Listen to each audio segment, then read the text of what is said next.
Go. And hello, everyone. Aloha. What up? What's going on, everybody? We are here today to talk about what the hell is this? We are here to talk today about what the hell is this? Yes. No, we're here to talk about some wrestling, Yes. and we are going to talk some WWE reveals and such. I just want to make sure that this is okay. Everything is working for the stream real quick. Sorry. Yeah. Here with Souldrum. Thank you so much for joining me tonight. Yeah, man. Thank you. It feels wrong to do like a wrestling stream without you. It's just not. It's like Yeah. getting into the bed with another woman that's not your wife. You know, it's like ooh. So it's a little weird.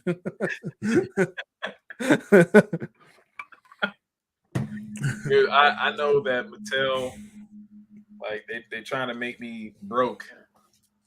As always, man. Oh yeah. As always, dude. Like I always have to really think about what I want to like officially get. I'm still trying to wait for that Shawn Michaels to get back in stock on ringside. The defining moments. Oh, is he out of stock? Yeah, it says late July, and it's been saying late July. So I've been like kind of checking to see when because as soon as I can get it, I'm getting that. Oh, is it? Oh, is it the pre-order sold out too? Yeah, I think so. Yeah. No, is like it? When it went up, it sold out. Now I didn't check it immediately, but it said on there. It says late July for like that back order. It says late July. Oh yeah, you could still pre-order it though. You can still order it. Oh, I didn't know that. Yeah, you just or whenever it says back order, just order it because it's got I ordered the back order too. Oh, okay, so, cool. Yeah, because what I plan on doing is I can't afford the whole set right now. What I'm going to do is I'm just getting the Shawn Michaels for now, and then I'm going to get the whole set later. Okay. So, okay. I always double down on my Shawn Michaels figures anyway. I always get two. I know. I'm a fucking nerd like that. I have to have two Shawn Michaels of everything. So, but yeah, you could definitely go there. Yeah, all right. I'm gonna do that then. Yeah, I don't mess with ringside a lot as like I used to before, and I never did that. So yeah, I'm definitely gonna. Yeah, me neither. I don't really mess with them unless it's something I really want to get, like really, because their prices are like $5 more than normal. Right. That's usually why I'm just like, nah, I'm good. I try to wait for this if it's gonna come to the store and it's not one of their exclusives. I usually try to wait until I see it. I did see the Kama. I need to get Kama, and I saw a D-Lo in that Legends way. Yeah. Target. Yeah. Good. Thank you for bringing that up because we got pretty Kama in the last 2 years. You know, we got the new gen Kama, and then we got Attitude Kama. So I love that. My wife got that new gen Kama for my birthday. Yeah, my birthday. Yeah, that's a dope figure. I love that figure. Yeah. That's a good one. It's definitely a good one. But yeah, this Shawn looks pretty good, man. I just wish he kind of came with the championship belt, but yeah, no. they keep doing that. They don't give them knee pads. Did they give this one knee pads? No, nope. Of course not. Hey, you know what would be cool? Why do they keep doing this? Hey, you know what would be cool? And I think it was this match. Wasn't this the match where he used the camera? Yes. Oh yeah, that'd been a great idea. That would have been a cool idea to have him come with that. I'm just saying. Yes. Yeah. Well, I would have just done. I mean, I get like this is cool defining moments. Mm-hmm. But like, I wouldn't have minded like a 2-pack maybe later down the road with Sid. Yeah.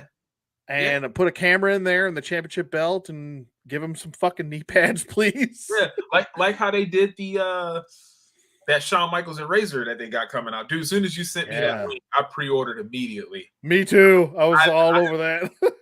Dude, I have been waiting for Mattel to do that. I was literally wondering if they were going to ever do that 2-pack because Jax did it. I was like, if Jax did it, Mattel's got to do it, man. That's like such an iconic match too. So, yeah, it is. It is. The head sculpt. Yeah, it looks. I think they did they reuse that face? Looks like the WrestleMania 14 face. Yeah, I think they reused it and like, yeah, I'm actually okay with that. Yeah, because that's a good head. Yeah, this is a good one. This was a smart idea on. I think it's because this is a ringside exclusive. Yeah, this was a smart idea on ringside's part and Mattel's part. Yes. See, sometimes they do good stuff, but then other times they try to sell us $300 entrance ramps, and I'm like, oh, what? What? Excuse me? So if you guys out there are interested in this set, this is a Defining Moments 4-pack. It was announced a bunch of months ago. It was like 4 or 5 months ago. But this is such a cool thing. Like I don't really care that much about the Cody, but the other three, you know, Brett at WrestleMania 7 against Roddy Piper's for the Intercontinental title. That's just one of my favorite matches. It's a very underrated match. Nobody really talks about it. But you got the Hell in the Cell with the tooth up the nose, head scan, like that's insane. That's insane. And then you've got one of the Shawn Michaels that we've been asking for years. So I mean, you're getting your fix here, whether it's modern or flashback, vintage, whatever you want to call it. You're getting your fix with this. And $114. I honestly don't think that that's too bad either. Right. Because if they're essentially $27 per figure, because that's usually Defining Moments is like a little bit more expensive. Yep. I think they were like, even back when figures were $20, I think they were like 25 back then. Yeah.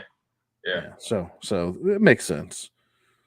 It does. I don't know if they'll ever be able to do it again because I know they use his likeness for other is it like Big Time Wrestling or something? Those figs that I sent you the link to that like Matt Cardona one that they have.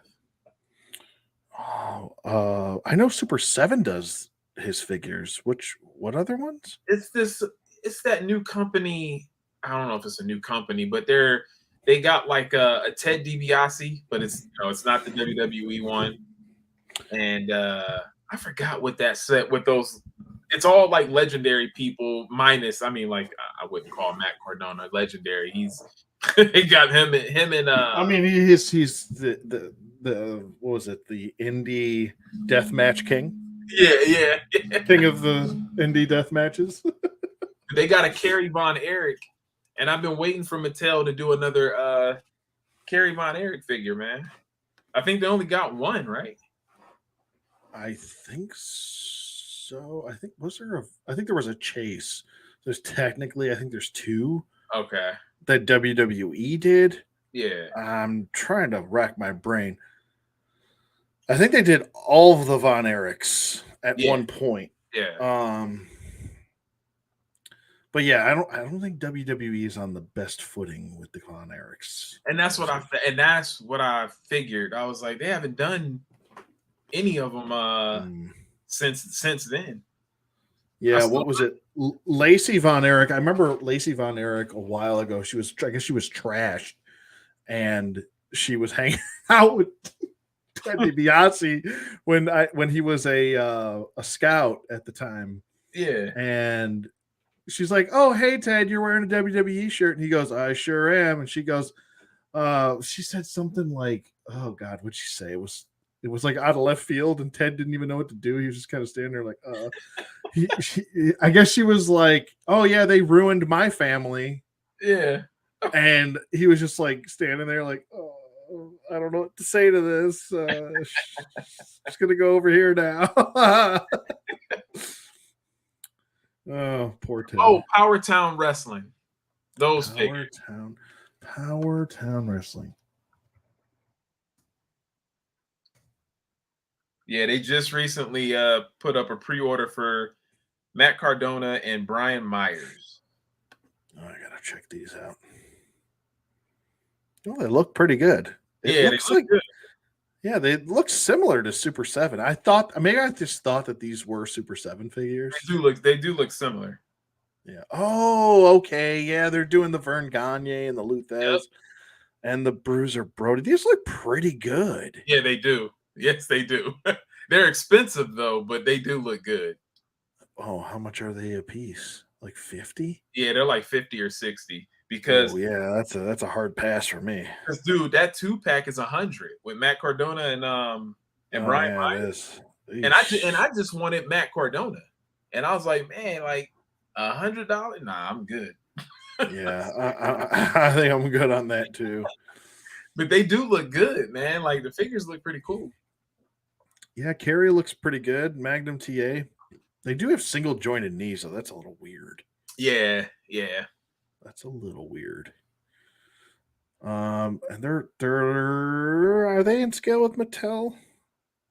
I don't know if they're bigger or not. It says 7-inch scale. That's around. Okay. That's close to WWE because they always run a little bit larger. Yeah. But you don't want friggin' Vern Gagne being the same size as an Undertaker, so. Yeah, exactly. Well, and Series 1, it says here, Series 1 is all sold out. That's crazy.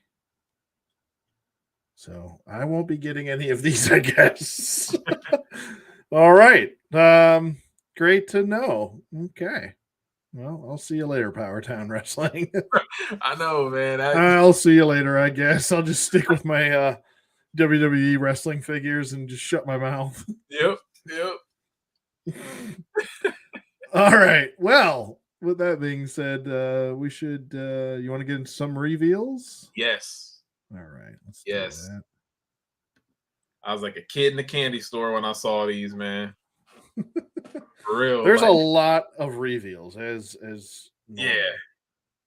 But right off the bat, like look at I don't really keep up on too much of what's going on lately. I've followed only there's a channel on YouTube that literally edited only the Bloodline story.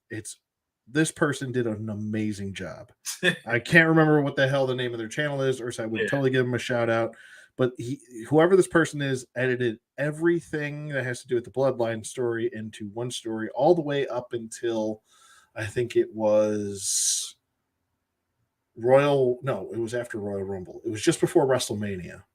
Oh, okay. And he also did like a montage of like the CM Punk versus what's his name? Maxwell Jacob Friedman. Oh, feud. Yeah. He did an entire montage of that. Like and the video is like an hour and a half long. He did like a 2-hour video on the Bloodline. Like it's really good stuff. Like I got to find out who that was again. I can't remember who it was, but yeah, I just I've been keeping up mainly YouTube stuff. They upload a good amount of like the matches and everything. So I haven't watched any. I watched the pay-per-views. I haven't watched any of the full like Raw or SmackDown episodes. I've been watching some full episodes of Dynamite and like Collision. Collision is pretty good. But yeah, it's crazy. And some of these wrestlers, man, they look so young. Yeah, it's like Dominic Mysterio. Looking at him right here, like look at him right there. He looks like a toddler. I was just like he looks like a kid. It's so weird. Like I don't remember Shawn Michaels looking like a kid ever.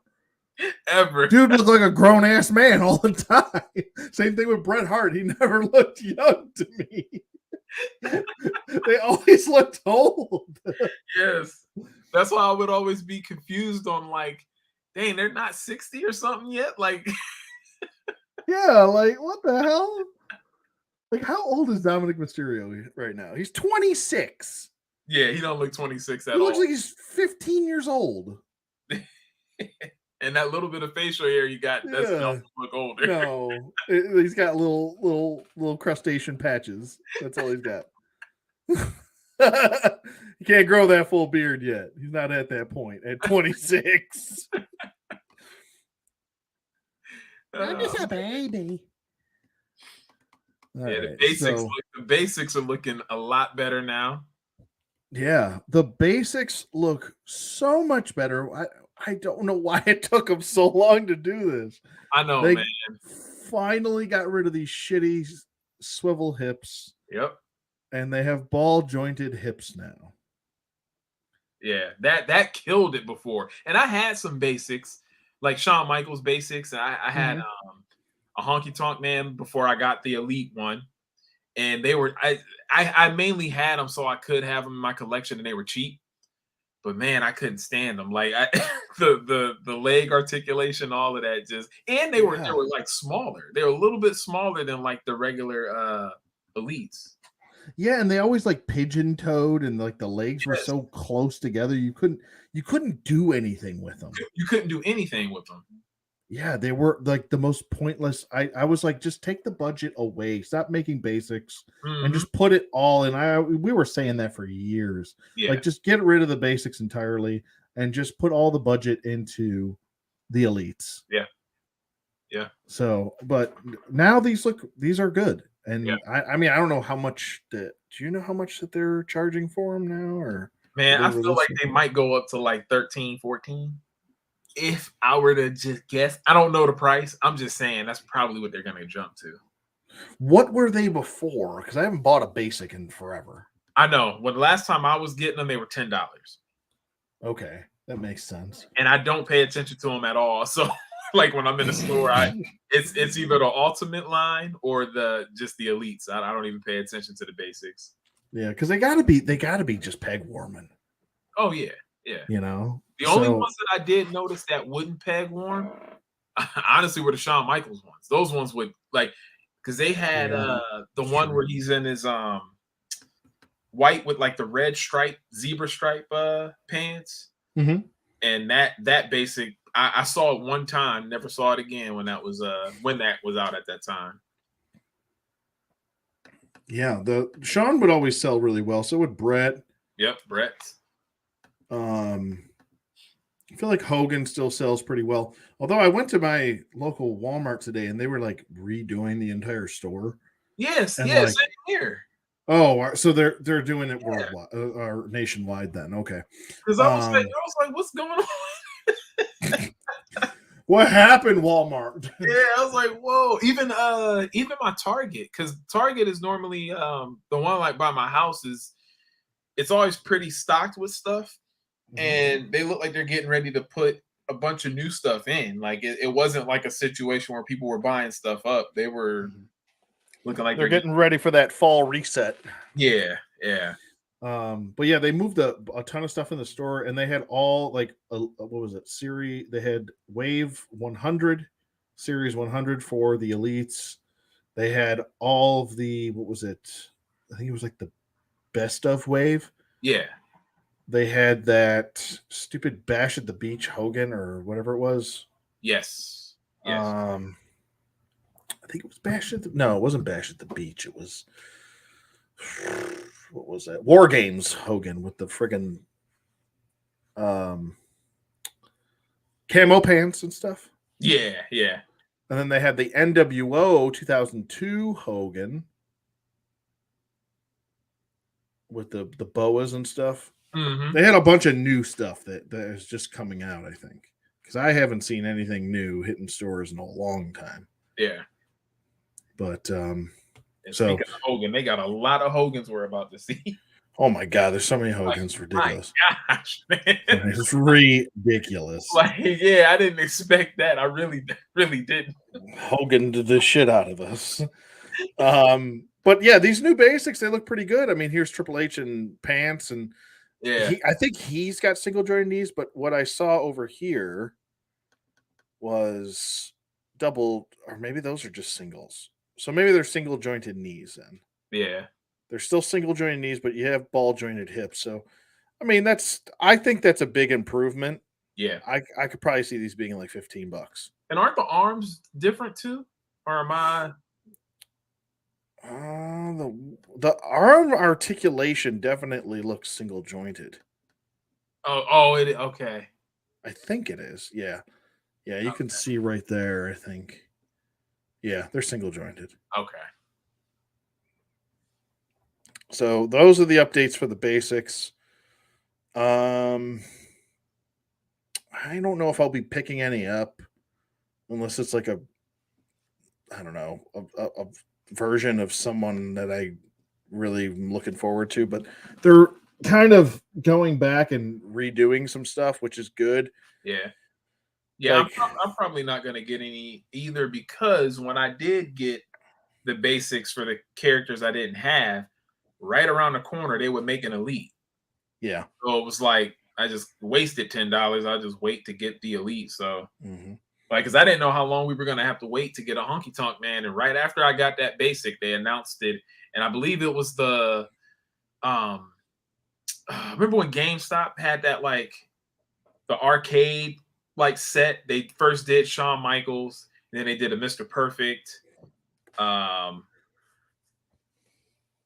And they all came in like an arcade box. It was like a specialty. Oh yeah. The rockers, Sean, and Yes. they did Rick, and they Mm-hmm. did Honky. I think that's the Honky I got. Yeah, that's the one that Was I that? got. Yeah. Yeah, because I missed out on that first Elite Honky. Yep. That one was going for a lot of money for a while. Yeah.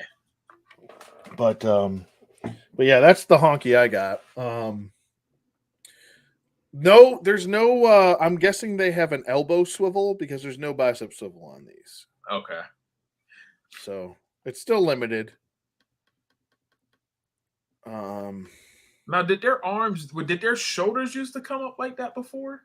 I always thought that they just could, it was just that straight. You could rotate it like this, but not out. But maybe I'm tripping. I don't even know. I think I got my basics like in a tote, so I can't even like check real quick to see. I don't have any. I don't have any basics. I think what the original basics did were they hinged like this.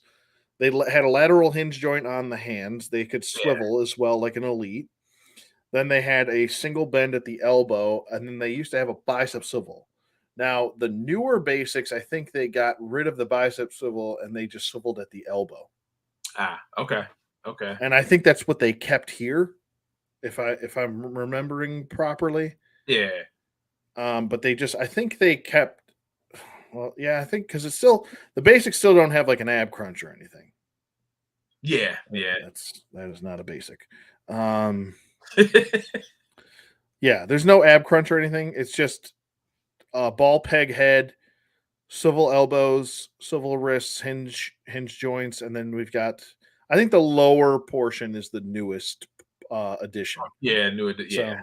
So I think it's the ball jointed hips, and then you got single jointed knees and hinged feet. Yeah. So, man, I'm starting to think. I wonder did basics go up to $11? they might. It might have been $10.99. Yeah. Yeah, I think they did go up because the elites went up a little bit. So yeah. But here we go. We've got Ultimate Edition, Ultimate Warrior for the 9 billionth time. Another Ultimate Warrior. Oh my God! I was just about to say we got another one of him. I will never buy another Ultimate Warrior. I got the new Gen 1 that was that exclusive years ago, and I'm like, yep.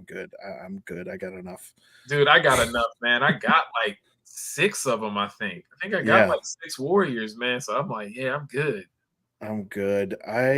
What was this one from? SummerSlam 91?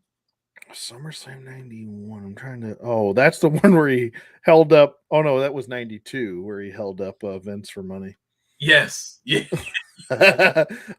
Why is SummerSlam 91 so fuzzy for me? It is for me too, actually. I gotta look at this card really quick. I'm gonna sidetrack. Hold on. I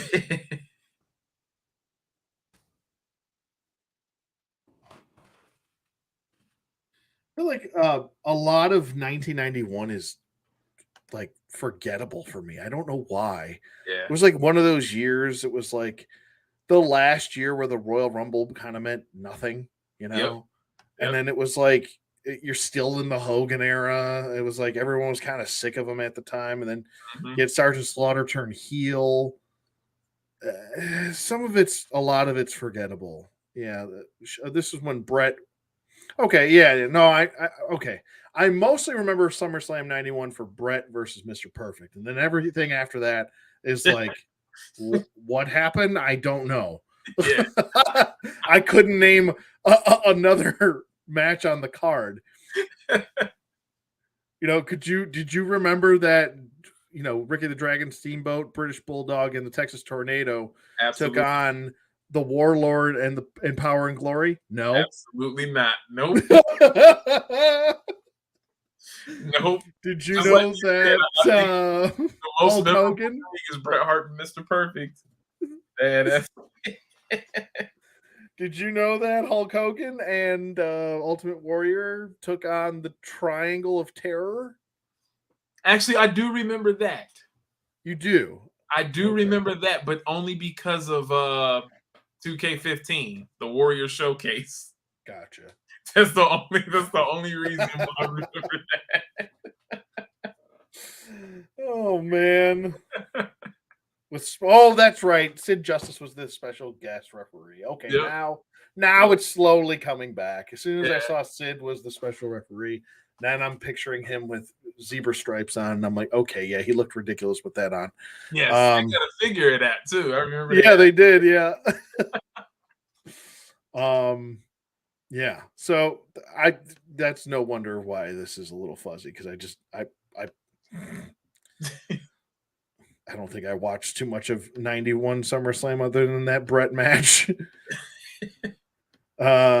This I really want, because I sold off the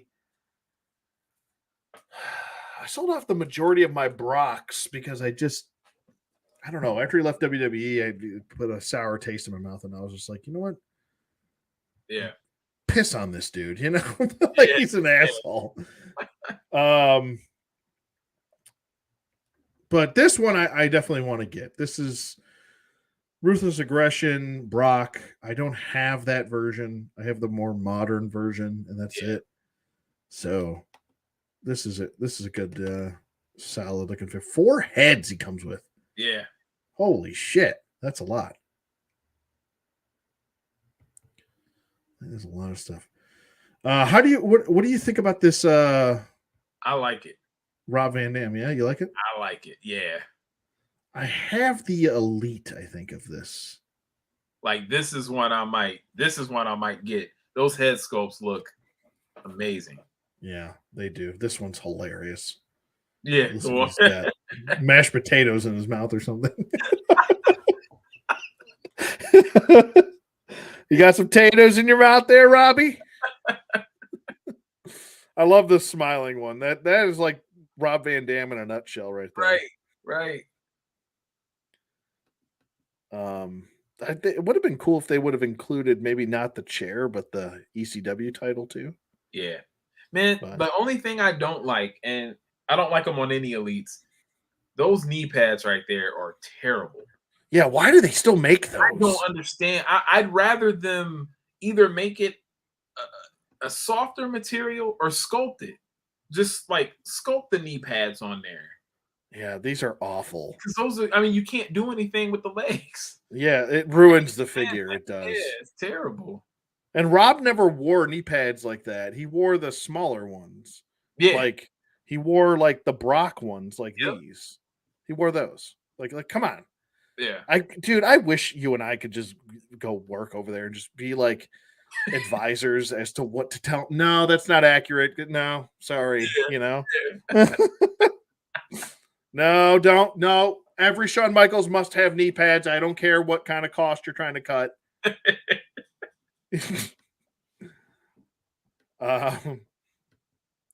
The newer stuff, like I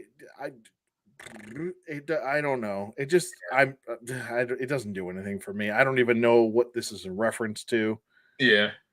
So I'm a little bit lost when it comes to this. So this is Ultimate Edition Bobby Lashley with the U.S. title. I guess this is a little bit more recent. Yeah, it is. There was a time. I actually still have them. They're just not on display. There was a time where I had a lot of the new. Like I got a couple Seth Rollins. I got New Day, and you know what made me stop honestly collecting the newer wrestlers? Not only did I like stop watching for a little bit, but everybody kept getting fired. Yeah, it's like a revolving door over there. Yeah, you would get a figure. Everybody was getting fired. So every figure that I have almost of like any new wrestlers, a lot of them aren't in WWE anymore. So yeah, and it's you know what I got really pissed off about was the Jeff Jarrett. Yeah, what happened with that? So we were supposed to get that Jeff Jarrett, and I was like, please, can we hurry this the fuck up before something stupid happens and we don't get the figure? Please. Yeah. He came back for like what is it, 2-year contract? Yeah. They didn't get the figure out in time. Yeah. And then he left for AEW. And so they were like, well, fuck that. That's canceled. And I'm like you idiots. Like you had 2 years to produce a Jeff Jarrett. Yep, we've been waiting for a Jeff Jarrett figure, man. Like I want that 90s when he came out with the hat. Like you had 2 fucking years. What were you doing? I know. And they had the sculpt. Remember they showed the picture. It wasn't painted or anything. They had the figure. They showed like what it was going to look like and everything. And I'm like, oh man, finally. And we want Jeff Jarrett in his stripper getup. Yeah. Okay. He's a male stripper with his light up hat. Want him to come out to It's Raining Men, you know. This Bianca Belair looks pretty good. I'm not going to get it or anything, but it looks really awesome. It does. That is a very good Ultimate figure. Yeah. That is really cool. Does she have the belt? No. Of course. They were like, well, we gave you the jacket, so you're not getting a belt. Yeah, that's interesting. Because she was the champ for a long time. Yeah, for over a year. Yeah. So as soon as she got over that year, they were like, Asuka, come on in. Yep. Come on in, Asuka. But Asuka, you're only going to hold it until Charlotte gets back, and then she's going to take it right off of you because you know that's going to happen. Because that's all they fucking do to Asuka. That's all they do, yeah. Fuck her over constantly. And Charlotte will be gone for a long time, come back and get a title shot. I'm like, man, how? Yeah. They just keep doing that shit. Right. It's annoying. Yeah. Hey, Andy, what's going on, buddy? Yeah, it's fucking annoying. Like, they always do that shit. Mm-hmm. They have like obsession. You know that Asuka has never won at a WrestleMania since she's been in contract with WWE? Yeah. That's disgusting. Yep. That's pathetic. Anyway, let's move on to happier times. Let's talk about this. This was the highlight for me, was this goddamn Kurt Angle. Oh my God. Yes. Anthony, slow down. You're getting too excited. There we go. Right, so getting this Kurt Angle immediately. I already have one. I got the newer. Where he's bald. He's got the jacket that he comes to the ring with. Oh yeah, the 2003 Ruthless Aggression one. Yeah, that's a really good one. Hold on to that one. That goes for a lot of money. Yeah.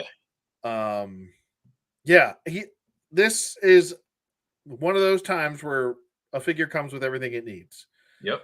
It even comes with a cloth singlet, so you can either pull the straps down or take it off entirely, and then you have the illusion of the straps being down. Exactly. I love that. It's perfect. Yep. How do you go? Well, he's got the shitty knee pads. Yeah. But Kurt kind of had those knee pads. He had higher knee pads. But you know what I was also thinking? Like, what if they just stopped doing like over the knee pads and just sculpted the knee pads onto the figure? Yeah, that's all they had to do. Just sculpt them on. I believe, if I'm not mistaken, that's what a lot of the AEW ones do. There's some that have knee pads, Mhm. They're real thin, so you can actually still bend their legs and everything. Yeah. But I'm pretty sure that like Kenny Omega's like figures, I'm pretty sure some of them are sculpted on. I mean, that it makes sense. It's killing Yeah, two birds with one stone. You can exactly. always reuse the mold. Hmm. It's the majority of wrestlers use knee pads. Yeah. There's a small percentage of wrestlers that don't. So, like, I mean, it saves you from killing the articulation Hmm. with knee pads, like rubbery knee pads like this, and it'll probably save you money on having separate pieces that you have to have molded and tooled every time. So, And I don't know. I think depending on what elbow pads they use, they should also sculpt the elbow pads because sometimes you get those big bulky elbow pads where you can't do anything with. True. Yeah. I Yeah. mean, hey, like I said, it makes sense. Hmm. If it makes sense for that. I think the only time you should really have removable elbow pads is somebody like The Rock for doing the people's elbow. Yeah, that would make sense. That would make that would make sense having them have like I don't know how they would want to go about doing that. Maybe like a tighter cloth, but I don't know. I don't. It'll wear over time, but I don't know. I don't know. I say just stick with the rubbery plastic ones that Yeah, you've been doing. yeah, It's just easier that way. But I mean, even if you just didn't, and you still did the removable arm pads or elbow pads, excuse me, with everyone, at least mold the knee pads. That would make more sense, I think. yeah. Because then you're just, I mean, it's the legs. It's you don't want to mess with your wrestlers. You want to be able to get them in wrestling moves. If you Yes. can't bend their knees and get them into a wrestling move, then what the hell is the point? Right. Right. So. But this looks really good. I already pre-ordered it. I pre-ordered it through actually Big Bad Toy Store, which I rarely do. But with wrestling They had stuff, it on there. yeah, they do. They snuck it Wow. on there. They have a ton of wrestling figures on there. I just never pre-ordered a wrestling figure from them. Yeah. Sometimes I'll go there and I'll see a lot of stuff there. It's not my go-to for Yeah. wrestling figures. They actually had what was it like some like harder to find figures. Yeah. You'll find them in Big Bad Toy Store because I don't think anybody shops through them for wrestling figures. For wrestling. You'll Right. find older figures from older waves on there sometimes, and you'll be like, "What the hell? Yep. The hell are you doing here?" But let's continue down here to my favorite head sculpt. Oh my god, it's awesome!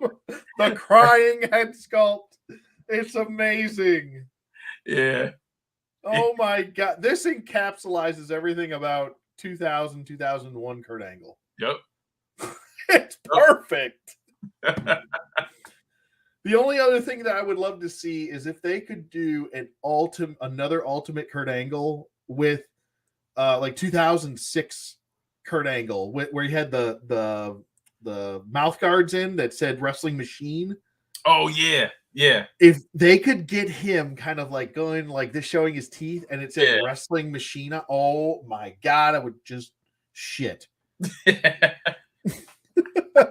That would be another one they would have to do. Oh, this is so great.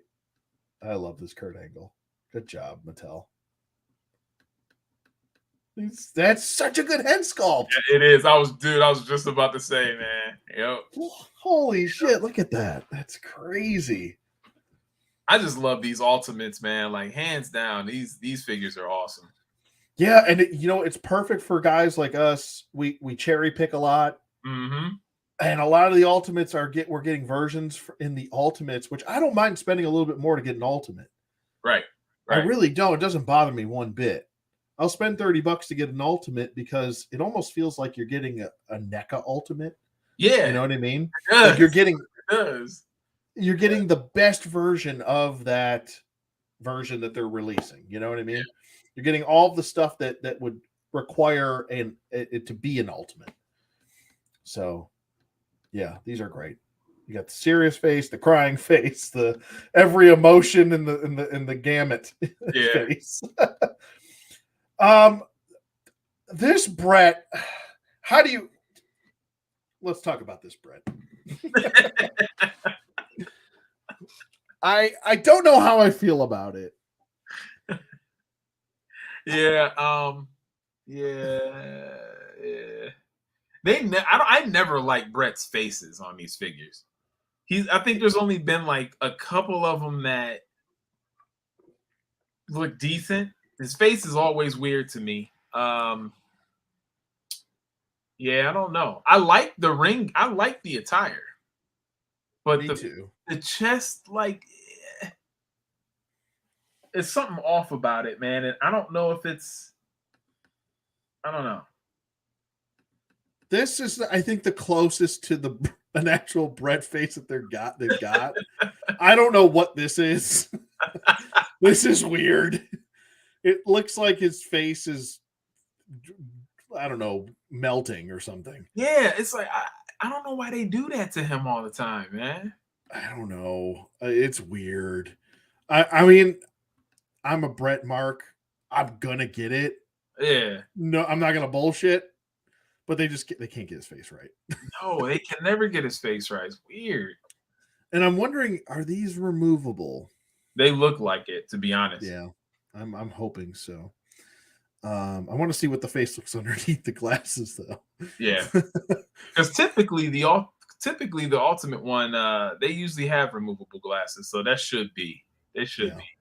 I got I got both of the Ultimate ones that are out now. The Target exclusive, and then that first release. Yeah, and I was really actually kind of proud to see at multiple Targets that WrestleMania, what was it, WrestleMania 9 Brett? Yeah. That's a really good figure. Yes. I was actually pretty proud to actually see them on shelves and not be sold out everywhere. So it's a good figure. If you don't have it, go pick it up. The WrestleMania 9 Bret Hart, it's solid. But it's nice to actually get a 97 Bret, because we haven't gotten too many of those. We had the Defining Moments, which goes for a boatload of money. Yeah. And what else? I mean, maybe there were some basics over the years, but I'm trying to rack my brain thinking. One Bret I really want, and I want it to be in a 2-pack specifically, so it would have to be an Elite, is 95 Survivor Series Bret. Oh, yeah. With Diesel. Yeah. I want that Diesel, and I want that Bret. Yeah. If they started, even, hey, let's look at it this way. What if they started doing a 90, like if they started doing like Ultimate 2-packs? I would love that. I'll spend $60 on that. Yep. I would love that, dude. I mean, if you give me 2 Ultimates in a 2-pack, come on, Mattel. I mean, just think about it. Like, that's money, because you have so many memorable, iconic matches in the history of wrestling. Yeah. What better way than to do that with Ultimates? Because they do it with some of the Elites, as we talked about with the Shawn Michaels and Razor Ramon WrestleMania 10 pack. I would love, and then the box that comes with, by the way, is dope. Yeah, it is. That is dope. You know who else does really good box sets? Fuck, AEW. With their like Ultimate, they have like their own version of the Ultimates, or I don't remember what it's called. It's like Supremes or whatever. I think it's like Supreme or something. Yeah. It makes me want like a burrito or something. But I just saw the Omega one at Walmart last week. Yeah, with the extra legs and stuff. Yep. Like, that's some smart stuff on Jazzware's part. Because I think you can put him in, like, you can make him 3 different versions. He can be in his like street gear, his wrestling gear, like 2 different wrestling gears, I think. Yeah. That is a brilliant idea. Yeah. That's actually the same idea that Mattel actually did this before with the Creator Wrestler. Remember that? Yes. They did that where you could swap parts. Just do it again, Mattel. Yeah. So we need one like that with Shawn Michaels. We need the Shawn Michaels where it comes with like a couple different ring attires for him. Yeah, exactly. Yeah, absolutely. Just pop the torso off and have like 5 different lower torsos. Yep. There you go. You got your definitive Shawn in there in one pack. Oh man. This Eric Bischoff is all right. I like that. Yeah, it's hilarious. Yeah. This is hysterical. I think that they're doing Bischoff. We've got what, 2 Bischoffs now, which Mhm. is pretty cool. Now, are they Now still this one, with that ring? Oh yeah, yeah, it's the one with the ring. Okay, so they this still is the coming out. yeah, this is the one with the ring, the Nitro ring. I get it. It's a selling point. It's not like everyone's going to be like, "Oh, I can't believe you're putting blah blah blah with a ring," but it's Eric Bischoff. I think it goes perfectly with a ring. It's not like you need to get this figure to complete your collection, you know. Now, because I'm a detail freak, one thing that I think that they should do, I think they should do this in video games too. If you're using a WCW ring, figure, game, whatever, it should be smaller because their ring was always smaller than WWE. Yes. Yes. Yeah. Just to make it Yes. more authentic, it should be small. Just saying. Yeah. And the ropes shouldn't look like ropes. They should look like cables. Cables. Yeah. Yeah. They should absolutely look like cables. I'm telling you, collectors pay more for accuracy. Exactly. Yep. Hands down. If it's 100% accurate to what it's supposed to be, people will pay more for it. That's just how collectors are. So this Roddy Piper looks awesome. Yeah. Absolutely phenomenal WCW Roddy Piper. And I think this I think I just have one Piper in my collection actually. I have 2. Like I thought I had 2, but I think I just had. Wait, do I have 2?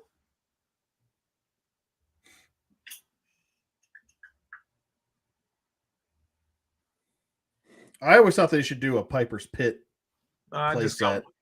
Yes, yeah. I'm actually shocked they didn't do that. I'm shocked they didn't do that yet. We need a Piper's Pit. We need a what was it? The highlight reel, and we need the Heartbreak Hotel, and the barbershop. The barbershop, I think more people would want the barbershop than people would go crazy for that. Yes. I can see them doing that. I can see them making that a Mattel Creations though. Yeah, I don't think that needs to be though. It doesn't need to be, but I feel like they would.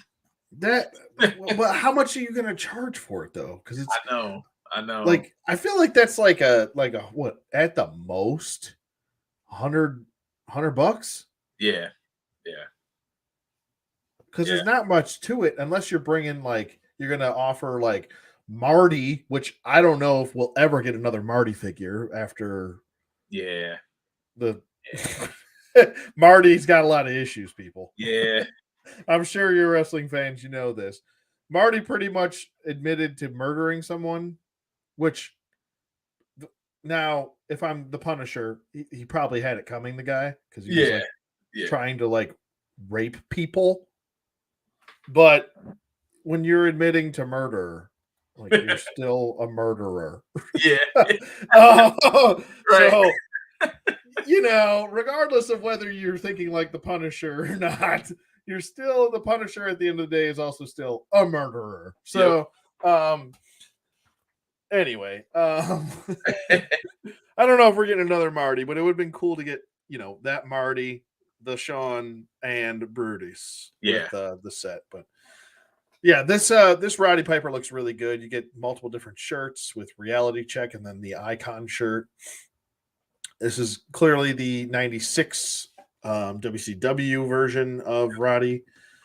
I guess you could consider 96, 97, whichever you want to go with. But yeah, it looks really good. Looks really good. Looking at this stuff, I wonder would I mean they still sold it for too much, but I wonder if that Nitro set would have made it if they would have shown more of the if they would have released more of the WCW stuff before doing that. I think I don't know. I think if they would have released better wrestlers for the set, yes. For the set, yeah. They what did they offer? Like a fucking it was a Hogan. The best one was the Scott Steiner that they offered. Yes. The Scott Steiner, I completely understand. Put Scott Steiner in there. Absolutely. The rest sucked. Yeah. They all sucked. You did another Rey Mysterio, Yep. another Hogan, and who was the other one? Wait, did you mention Warrior?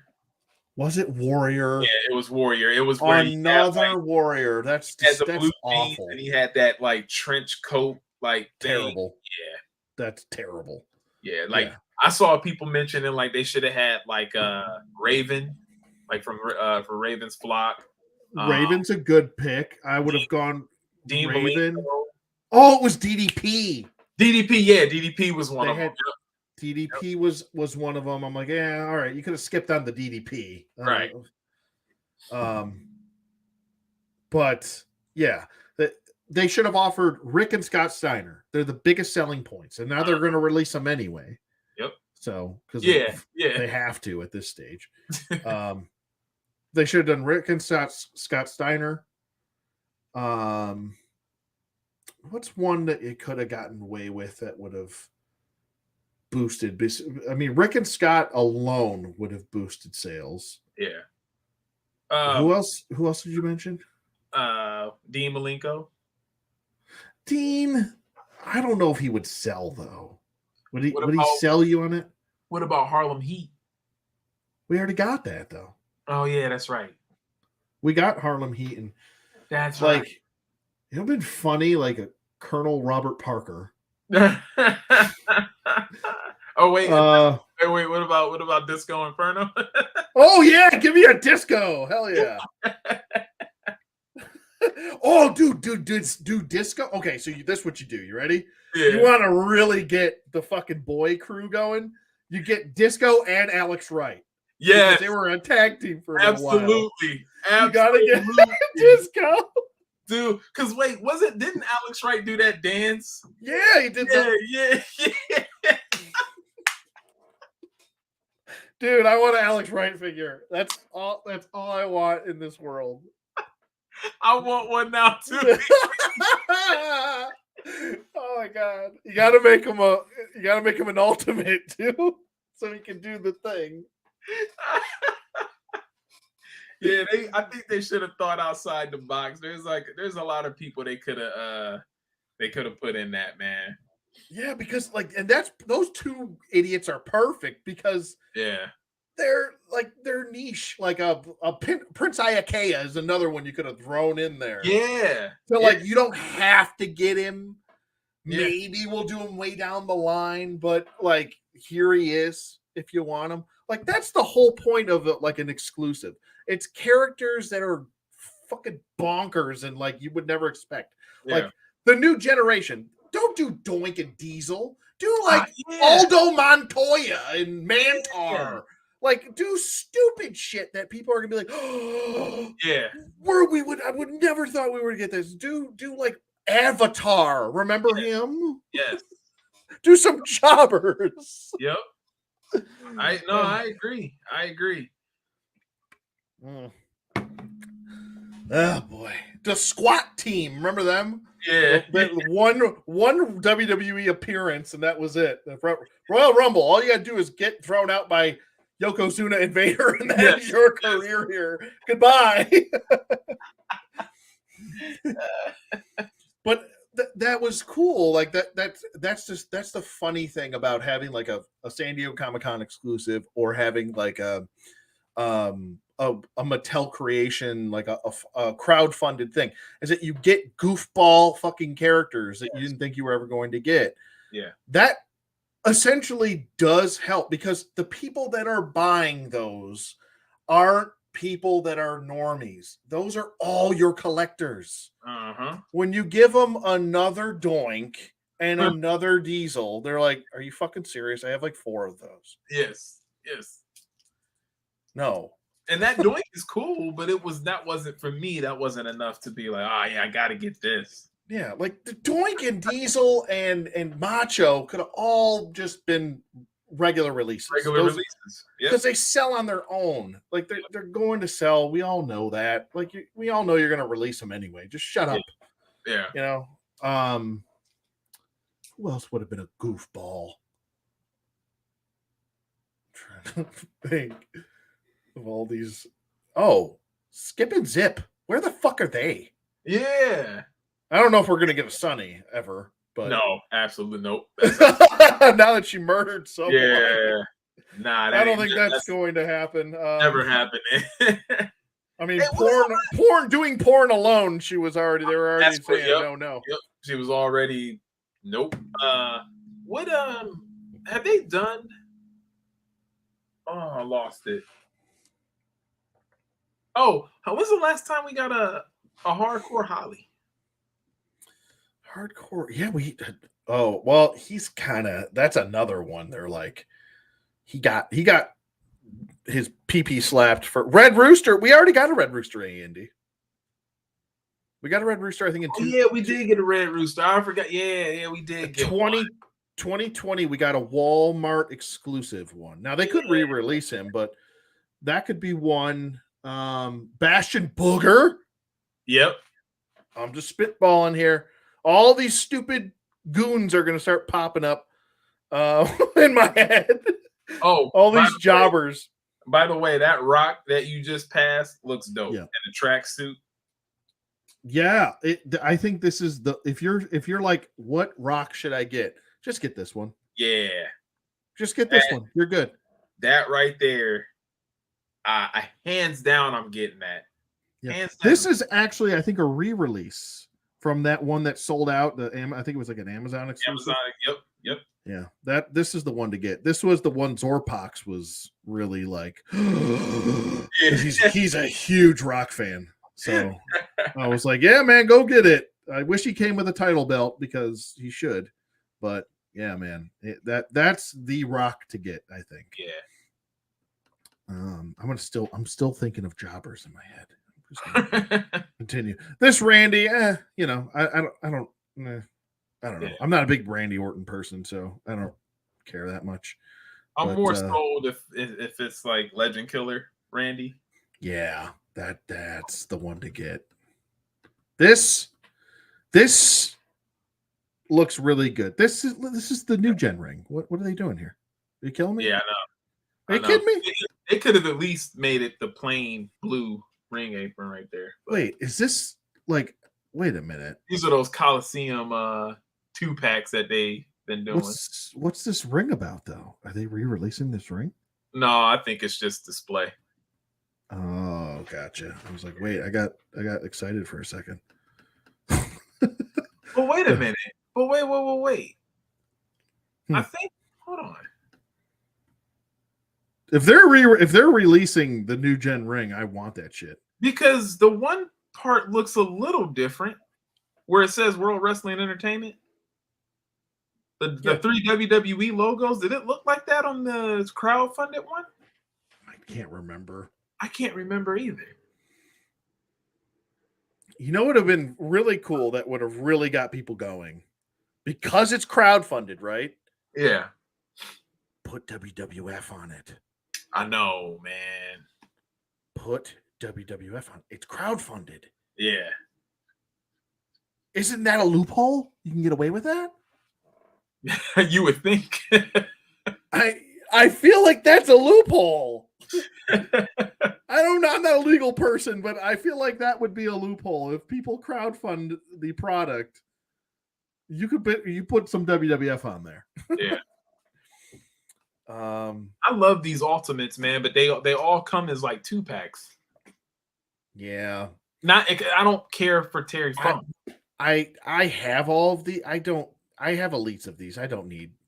Yeah, I got George still. Like I don't need another Hogan just in white gear. So I don't know. Yeah. Now this is intriguing but I already got a Muhammad Ali figure. Yeah. With that robe, I already got one for the Storm Collectibles one, so I don't need it. I mean, this makes sense for a Comic-Con exclusive. It does. Yeah.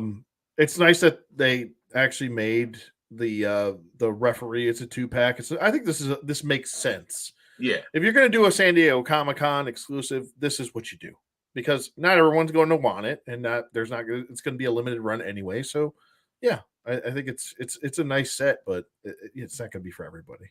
Right.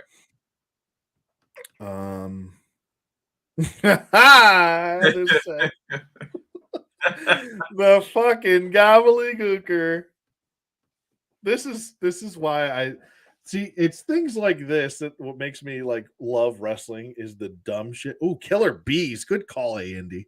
Yes. Where are the Killer Bees? Yes, We the need Killer more. Bees, dude. Yeah, that was a good one, man. We need more tag teams, man.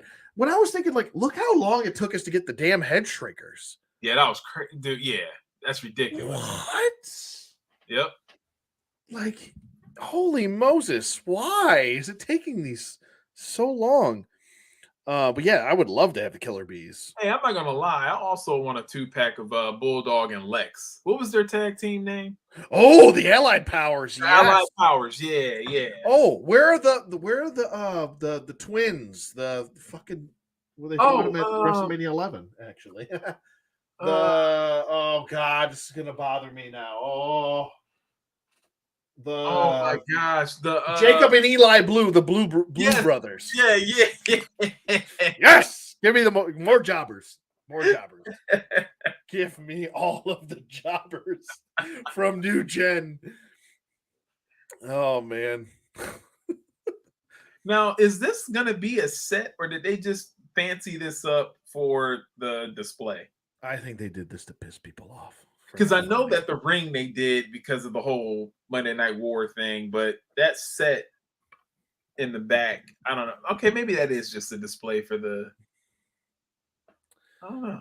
It is. I think it is. It's just because they got the Raw, the REW, and then they got the Nitro set, which did not fund. Yeah. Which is like, okay, we all know it didn't fund. Like, what are you doing here? Like, why would you show that shit? You know, we can't get it.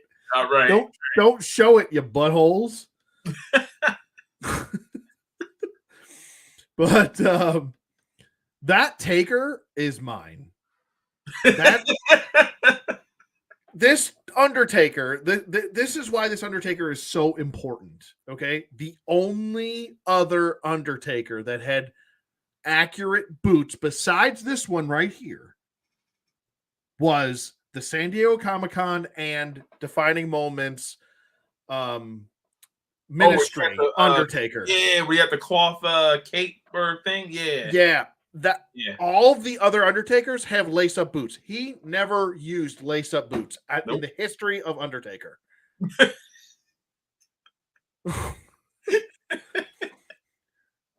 We finally got the proper boots, people. This is what you have coming. This is what I offer you, okay, as a wrestling fan. The one guy that knows proper boots. Like Scott That's Hall, all I have to offer you, that and knee pads.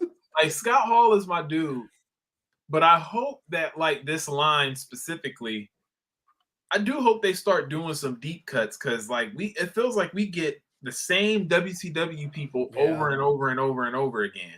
I'm like, who do you have the rights to? Who do you don't have the rights to? Because I would like to see more people. Like, we need jobbers. Yeah. I'm going to pound the table for jobbers. We want jobbers. Give me jobbers, damn it. All right, what other jobber do you want? Give me a jobber. I know I'm putting you on the spot. I'm sorry, but no, I was not. I was thinking about this not too long ago, actually. You can look it up. If you got to look them up, go for it. Yes. But we actually, while you're doing that, we're actually getting the proper gloves too. No more UFC gloves for the Undertaker. This is one of the best Undertakers that they're doing, I think. Yeah, I even like that face sculpt, the hair and everything. Yes. Yeah. And the head is also, because Undertaker's got a huge fucking head, by the way. His head is the right size, I feel like. This is going to be a go-to Undertaker, I feel. And there's the boots, ladies and gentlemen. These are the stunning boots that I was talking about. Stunning boots. Well, it's pretty pathetic when I get excited about boots. This is pretty cool. The Nitro NWO kind of Yeah. first appearance together. Yeah.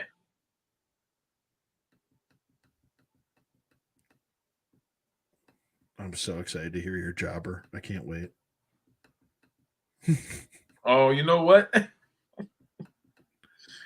Just because I ended up seeing them, we need Mo for Man on a Mission. Oh, dude, good call. We got Mabel, no Mo. Come on, we need Sir Mo. Yeah, we got King Mabel, so it's like, yeah, you gotta have Mo, man. You gotta have Mo. Where's Oscar? I want that too. Yep. Hey, what's the? I can't remember if you already mentioned them. What was the tag team? They had like the was it the Mounties? Yeah. Oh, the Quebecers. Yes. Yeah. Norman Smiley, A&D. Yes. That's a deep cut right there. Yes. Screaming Norman. I want Screaming Norman. Oh my God. If they did Ultimates of Screaming Norman with multiple screaming faces, I would. And they could do a Norman Smiley because I think, if I'm not mistaken, he's one of the trainers in NXT. Yeah, absolutely. He's under contract. Yeah. Norman Smiley, as he used to say. And the big wiggle. Remember he used to do the big wiggle? Yeah. Oh, man. Norman Smiley's a good call. This Austin on this little truck. Stupid. Yeah, that's cool. That's cool. It's stupid in a good way, not a bad way. Is this a thing? I didn't even see this Hogan 3-pack. Yeah. That's when I was like, man, they went Hogan crazy. Now I can't remember that first Hogan at all with the blue boots. I don't remember. This is early Hogan, like just after I think he beat the Iron Sheik. Yeah, I remember this Hogan because I remember he had that stupid thing in his mouth and they put it in there. That's pretty funny though. I might have to get this. Yeah, I might have to get that. Because the only NWO Hogan I can't talk. The only NWO Hogan I have is the Storm Collectibles one. I never got a Mattel Hogan from NWO. I got the Storm Collectibles one and I got the Ultimate, which actually the Ultimate one is better than a Storm Collectible. Hollywood Hogan. Okay. Yeah, this is really good. Yeah. He's throwing up the horns like. That's the only one I don't like. I don't like Hogan in that. In this? Yeah. In the boas? I'm not a fan. I'm really not a fan of that at all.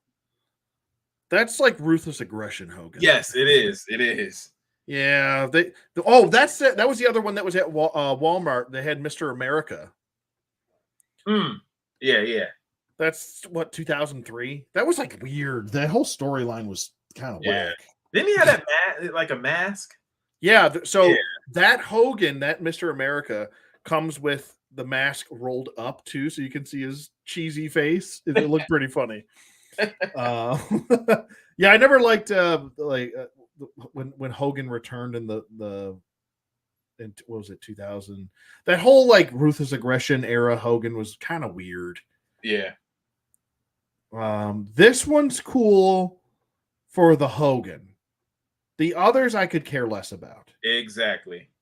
I want that belt is more than what is really what I want. But I know, dude. I was looking at that too when I saw that. Now they got $1 Million Man coming out. I better be able to find it in stores. I'm getting pissed off every time they release a Ted DiBiase, and I can't. It's almost like they just like put everything else on the shelf and not him.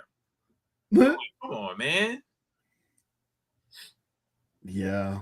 I kind of wish that this was cloth goods. They need to just make an Ultimates of Ted DiBiase. That dude sells. Come on. That's what I'm saying. Obviously he sells. I can never find, because mine is like I told you when we were messaging each other, mine is broke. I got like I had to super glue his leg, but I can't move it, so he's just standing there. Like Ted DiBiase's that guy that can like you put him on a shelf and like look at that. Like, oh man, you got to get that one. Yep. You got to get the gold and white. That looks so good. Mm-hmm. Like he's like one of those that like Mr. Perfect. You put him on a shelf and he'll sell. Everyone knows who the $1 Million Man Ted DiBiase is. Come on now. I actually want that too. Yeah, oh yeah, Greg. Yeah, because I missed out on the other Legends Valentine figure where it's this blonde hair. He's got the yellow boots. Oh, yeah. He's got the knee. He's got the ankle brace for when he does the figure 4. Yeah. That was a good one. I think I actually have that one. I can't remember though. So I'm like, I will definitely take this one though. This looks good. This looks really good. Do you know what I would have done with Rhythm and Blues? What's up? I would have made a Rhythm and Blues box set. Yes. Honky Tonk. You ready for this? Mm-hmm. I would have made this Greg the Hammer Valentine. I'm getting really quiet. ASMR quiet. I would have made this Greg the Hammer Valentine. I would have made Honky Tonk with his get up, right? His cloth goods get up, right? Yeah. And then I would have had a pink Cadillac with DDP in the driver's seat. Ooh. You gotta have the pink Cadillac though. Ooh, you gotta have the pink Cadillac with DDP in there. And it's gotta be like incognito DDP.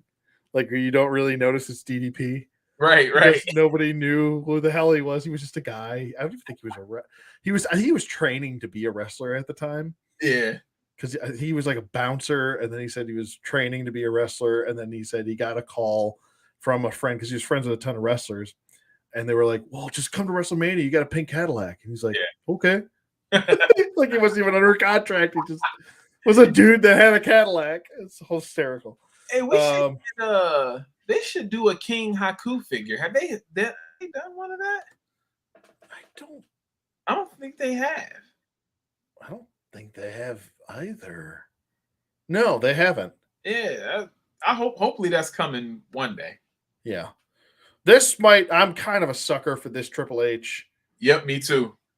2000s Triple H, I feel like, is not only the most obnoxious version of Triple H, but also the best version of Triple H. I was just about to say that was the best version, man.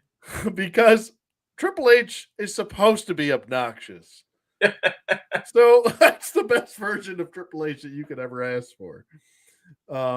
This is a good solid elite. I think that'll sell well. Now this one, Mr.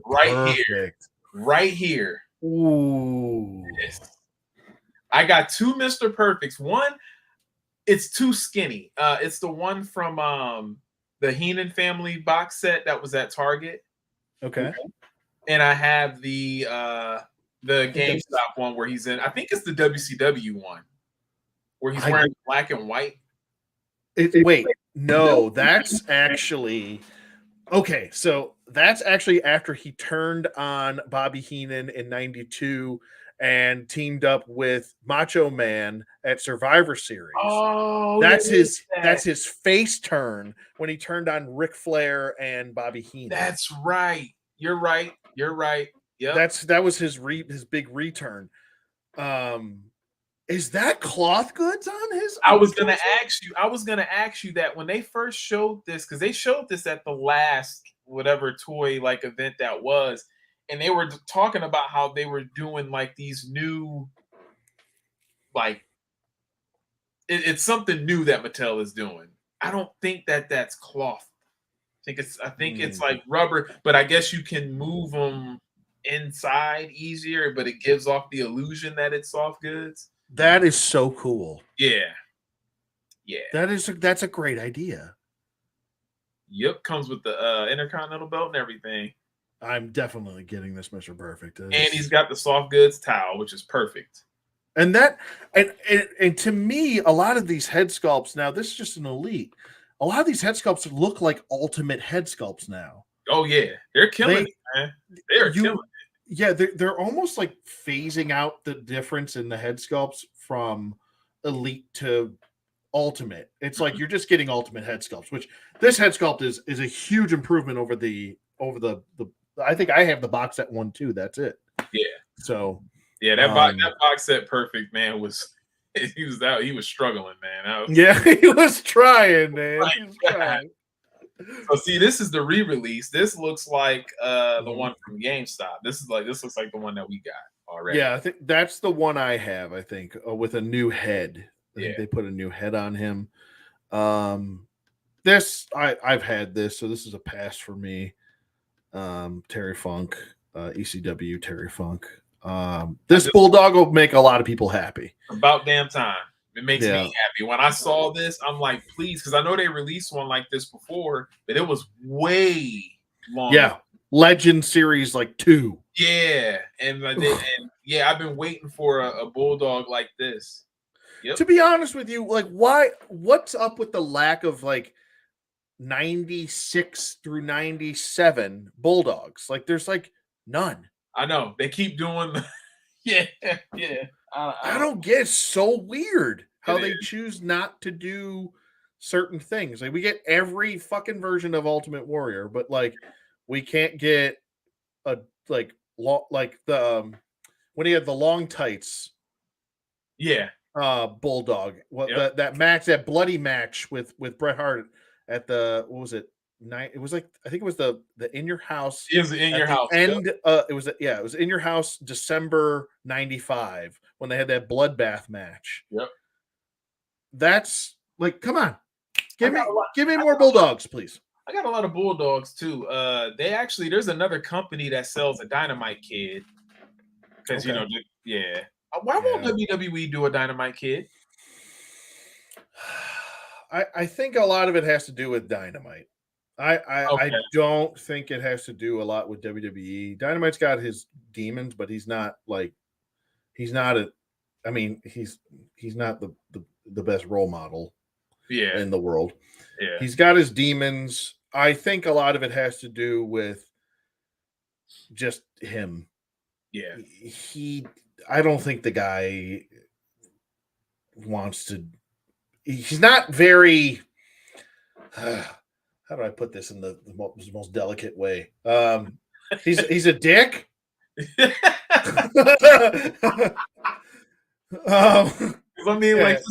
his son worked for the company still. I'm like, man, what's going on? Who, Dynamite did? Yeah. Who? Who's his son? He ain't related to TJ? I thought that was TJ's dad. Am I tripping? TJ? Who the hell's TJ? Natalia's husband. Oh. Is that? No, I don't think. No, Tyson Kidd's not.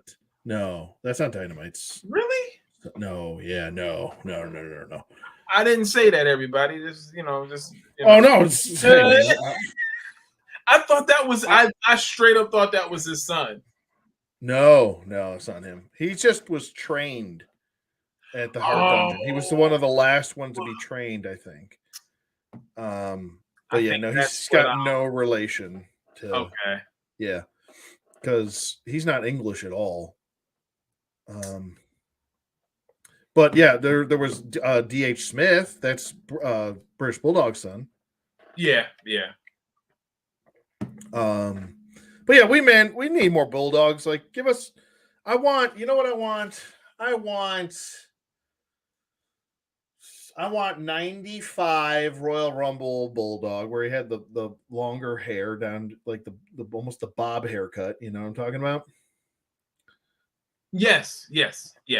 I want that one, and I want.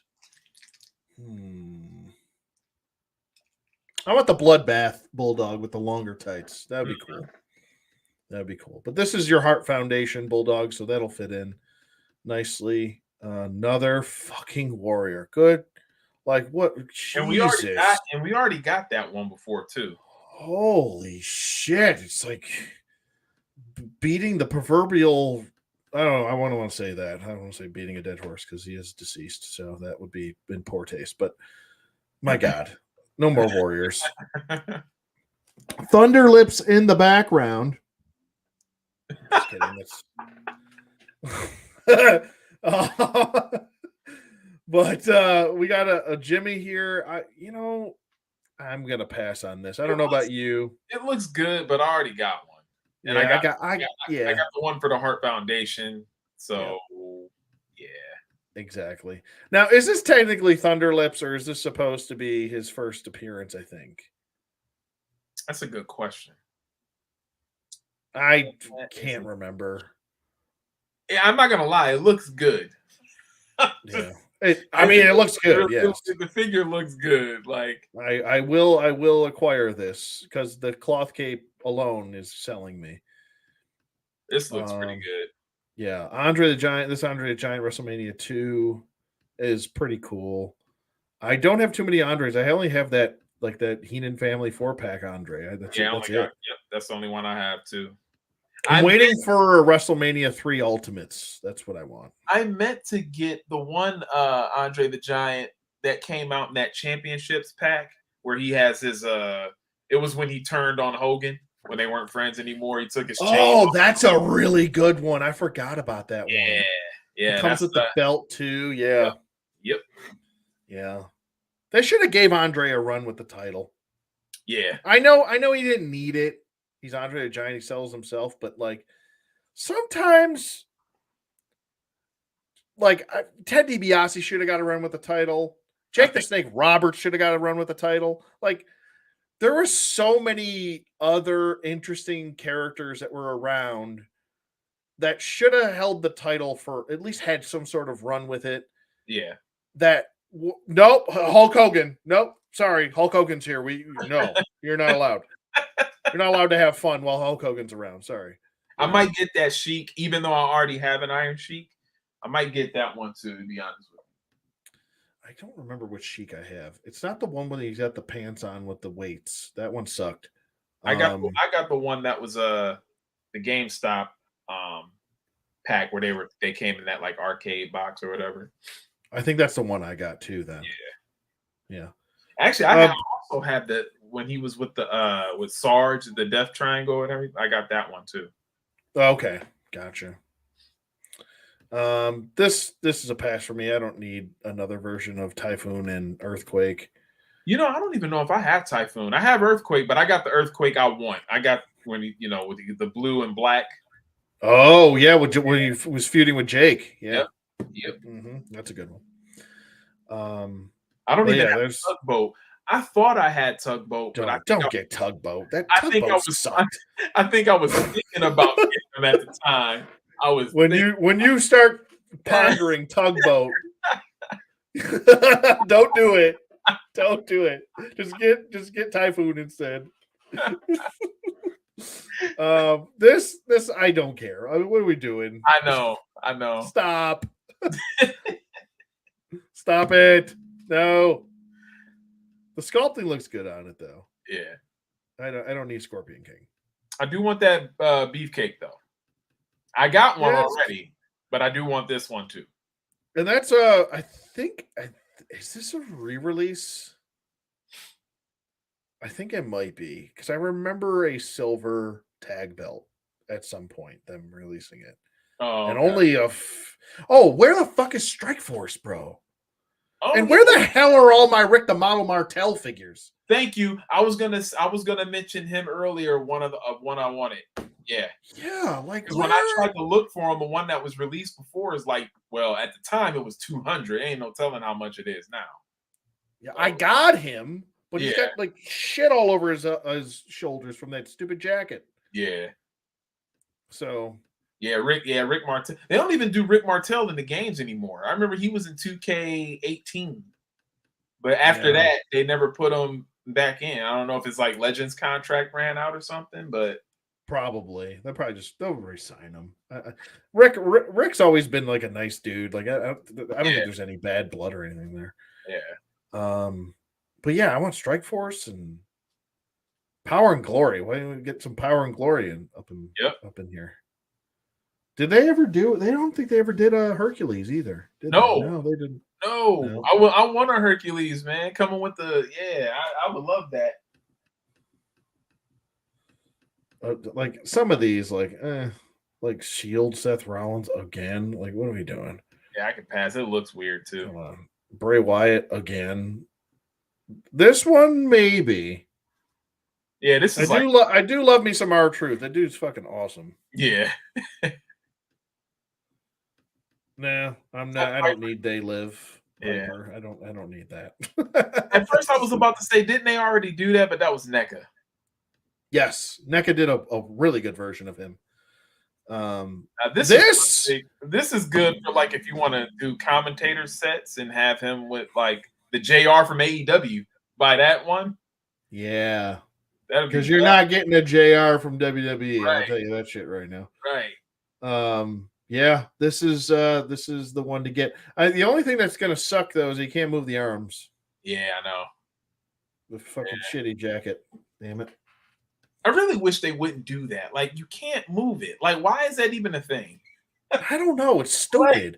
And you got all these cloth goods on everybody else. Like, you can't give him a jacket? Come on, man. And they're starting to do it more now. Because I remember a while ago when me and you were talking about this, we were like, they should do more soft goods. And they've been. But then certain times they just say, nah.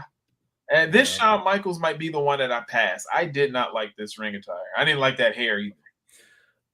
I mean, I'm a psycho for Shawn Michaels, so I'm going to get it. I mean, I am too, but I'm like, I don't know if I like.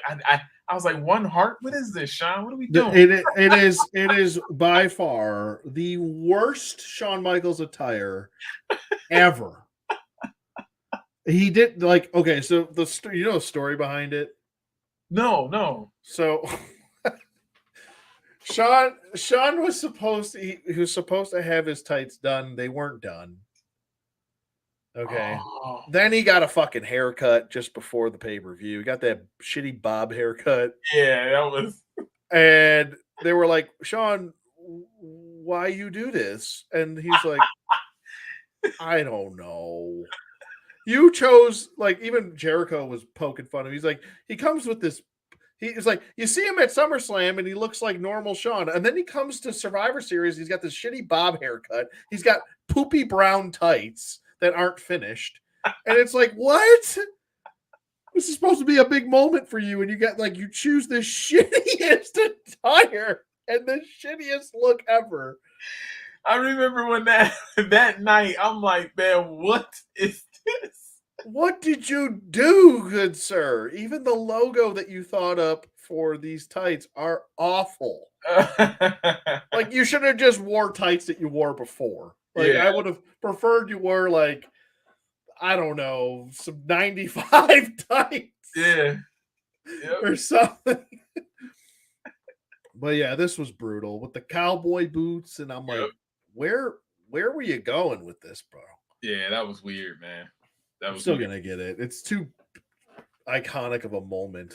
That match was so good. It's still the best elimination. Hey, I'm going to tell you which one I would get, though. The street fight that he had with Triple H, where he just worked that I would get that one. Yeah. I agree with that. But I almost want like a 2-pack with like blood. Oh yeah. They won't do that shit though. They're a bunch of vagina McGiantsteins. They won't do that. We can't put blood on it. Won't you understand? All right, so because we were just talking about him, I'm looking up ring attires, right?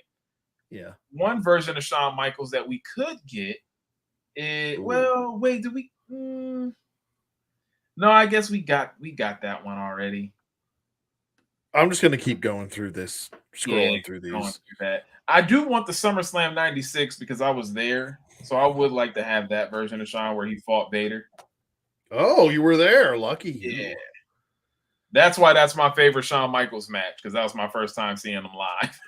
Oh, gotcha. Like, I know he's got way better matches, but that one, because I was there. Well, yeah, it's nostalgia's sake, yeah. And we haven't really had figures do the boots, like these specific boots that I'm looking at. Which ones? Just tell me the pay-per-view. I'll know the boots. He wore them at the '96 SummerSlam. He wore them a lot. He actually wore them in the O'Neal ones. Yes, the O'Neal ones. Yeah. Yes. Yep. Like the black and white ones. Like the toys always do the one where you had like the hearts. The hearts on it. Yeah. Yeah, he didn't start wearing the hearts until 97. Right. I think the first time he wore the hearts officially. Now, people will confuse. Oh, he wore them at Survivor Series. He did not. He wore plain silver boots Yes. in 96 Mm-hmm. summer Survivor Series. He didn't have the hearts until Royal Rumble 97. Yeah. Yep. When he won back the title. And he had, what was it? Another one would be good attire would be Mind Games. Absolutely, dude. Absolutely. Mind Games attire is awesome. That's the Mankind match, right? Yes. Yeah, dude. Yep. Because he had a little bit of red on the boots.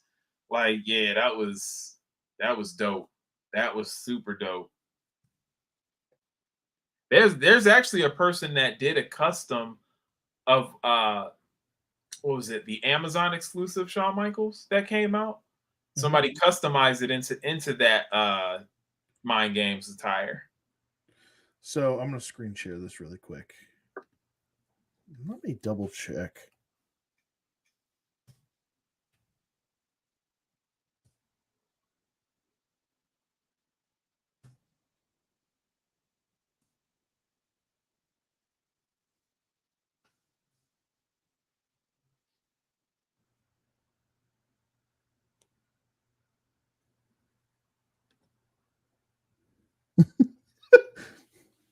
Oh no, I was wrong. I'm sorry. I retract my previous statement. 96 Survivor Series, he did have the hearts. Oh, he did? On the boots. He did, yes. Okay. This is still one of the best photos of Shawn Michaels on the planet. I'm going to show you in a second. This is one of the best ones.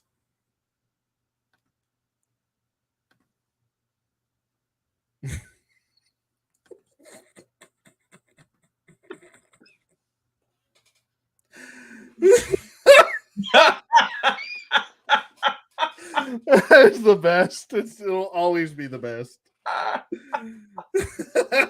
the best photo ever took that. Hey, you know what I just realized? I think he wore that when he fought Mankind on Raw before DX started, when he had Triple H and them come down to the ring.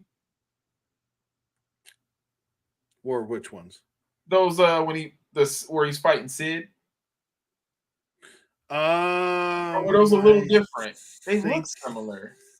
I think they're the silver ones. These are the gold ones. Oh, okay, they were silver. You're right. They were silver ones. I think they were silver. I'm pretty sure. Yeah, they were silver. He only wore those gold ones. And so Shawn was weird. Like, he would only wear gold at like pivotal moments in his career. Yeah. If you look at 93 Royal Rumble for the Intercontinental title, he wore white and gold.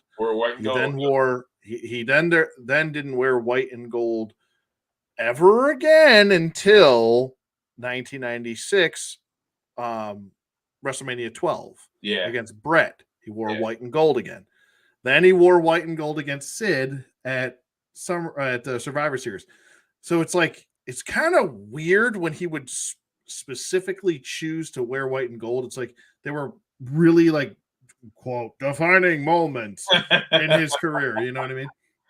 Oh, I also do like his the ring attire he wore when he fought Jeff Jarrett at that In Your House. Another really good match, another pivotal moment. Yep. Like I said, like all his really good matches, like the ones you like, some of them you don't think of, like 93 Royal Rumble. Not a lot of people would think of that one, but it's still a really good match. But his Survivor Series match with Sid in that crowd, holy shit. Yeah. Like, Jesus. So this is what I was talking about with Mind Games. He wore like black, white, and red boots. Boots. Yeah. What the shit is this? Never wore them ever again after that. That was it. Never wore them again. Yeah. So it's very interesting, but I would love this one. And I would love that. We've been asking for 96 Survivor Series Shawn for a long time. So long time. Yep. Yeah. So those would be cool. Oh, that would actually be a pretty cool 2-pack, him and Mankind. Absolutely, absolutely. That was such a good match. It That's was. probably his that. Besides the Brett, him winning the title from Brett, I would say that's his best match Now, that correct me year. if I'm wrong. Didn't he do like a jumping sweet chin in this match? Yeah, he Yeah, did. yeah. Mankind, I think, was at the top rope, and he like jumped up and super kicked his Yeah, ass. yeah, jumped up and super kicked him. That was cool. That was This, cool. this, I would say, was probably his second best match of that year. Yeah. It Yep. was so much different. Like, because at the time, like for those of you that don't know, at the time, like Sean had very specific matches. They were very athletic. They were very fast paced. Yes. This was like a hardcore match, which he wasn't really known all that much for. Mm-mm. So it was a totally different feel to it. So they definitely that's why I think a lot of people will remember that match for its fondness. Let's see, where are we here? Okay, we got Gene's Bulldog. Like, what are we doing here? Yeah. It's like the shittiest version of the British Bulldog. Yeah, I know. I couldn't stand this too. Why are we doing that? 99 Bulldog. Come on, man. Yeah. Ugh. All right, moving on. I don't care about Beth Phoenix. She's from Buffalo. That's great. I don't know. I'm not gonna buy a figure of it. I just don't care. You want to know something funny real quick though? Going back to that Bulldog when he was wearing those jeans, I forgot who he wrestled at No Mercy, but me and my brother went to No Mercy that year. During that match, there was a fight in the crowd by us. It didn't get physical, but it was these two guys arguing over The Rock and Triple H. And that match wasn't even on. It was the Bulldog match. It was like, dude, what are we doing, man? Wait, who is fighting? It was Bull. I forgot. Let me look up who Bulldog wrestled at that No Mercy. It was a Bulldog match at No Mercy 99. Yeah. Hold on, let me. I feel so bad for the Bulldog. Like when you see Bulldog in 99 and then 2000, you're like, oh, he was really at the end. You could tell.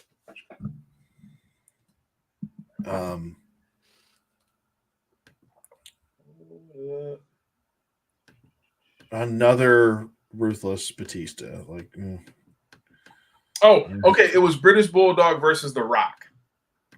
Okay, and was that the dog food match? Yeah, and Triple H, he was in the main event versus Austin, but for some weird reason, these dudes were getting into it. Like they were getting pissed at each other. And what was funny was when you look down, it caused enough commotion for them to be alerted, and like security came and had to calm them down. I can't remember if I don't think anybody got kicked out, but it was the dumbest thing ever. I'm like, dude, like Triple H isn't even in this match right now. Like, what is going? It'd be one thing if they were at least fighting each other. I'm like, what's going on here? Yeah, it's kind of like fuck you, Bulldog. That's pretty much what they did. Yeah. They were like, oh, who cares about the Bulldog? We'll just fight each other because we're the more important storyline here. Like, what? That's such a shitty thing to do. I don't know.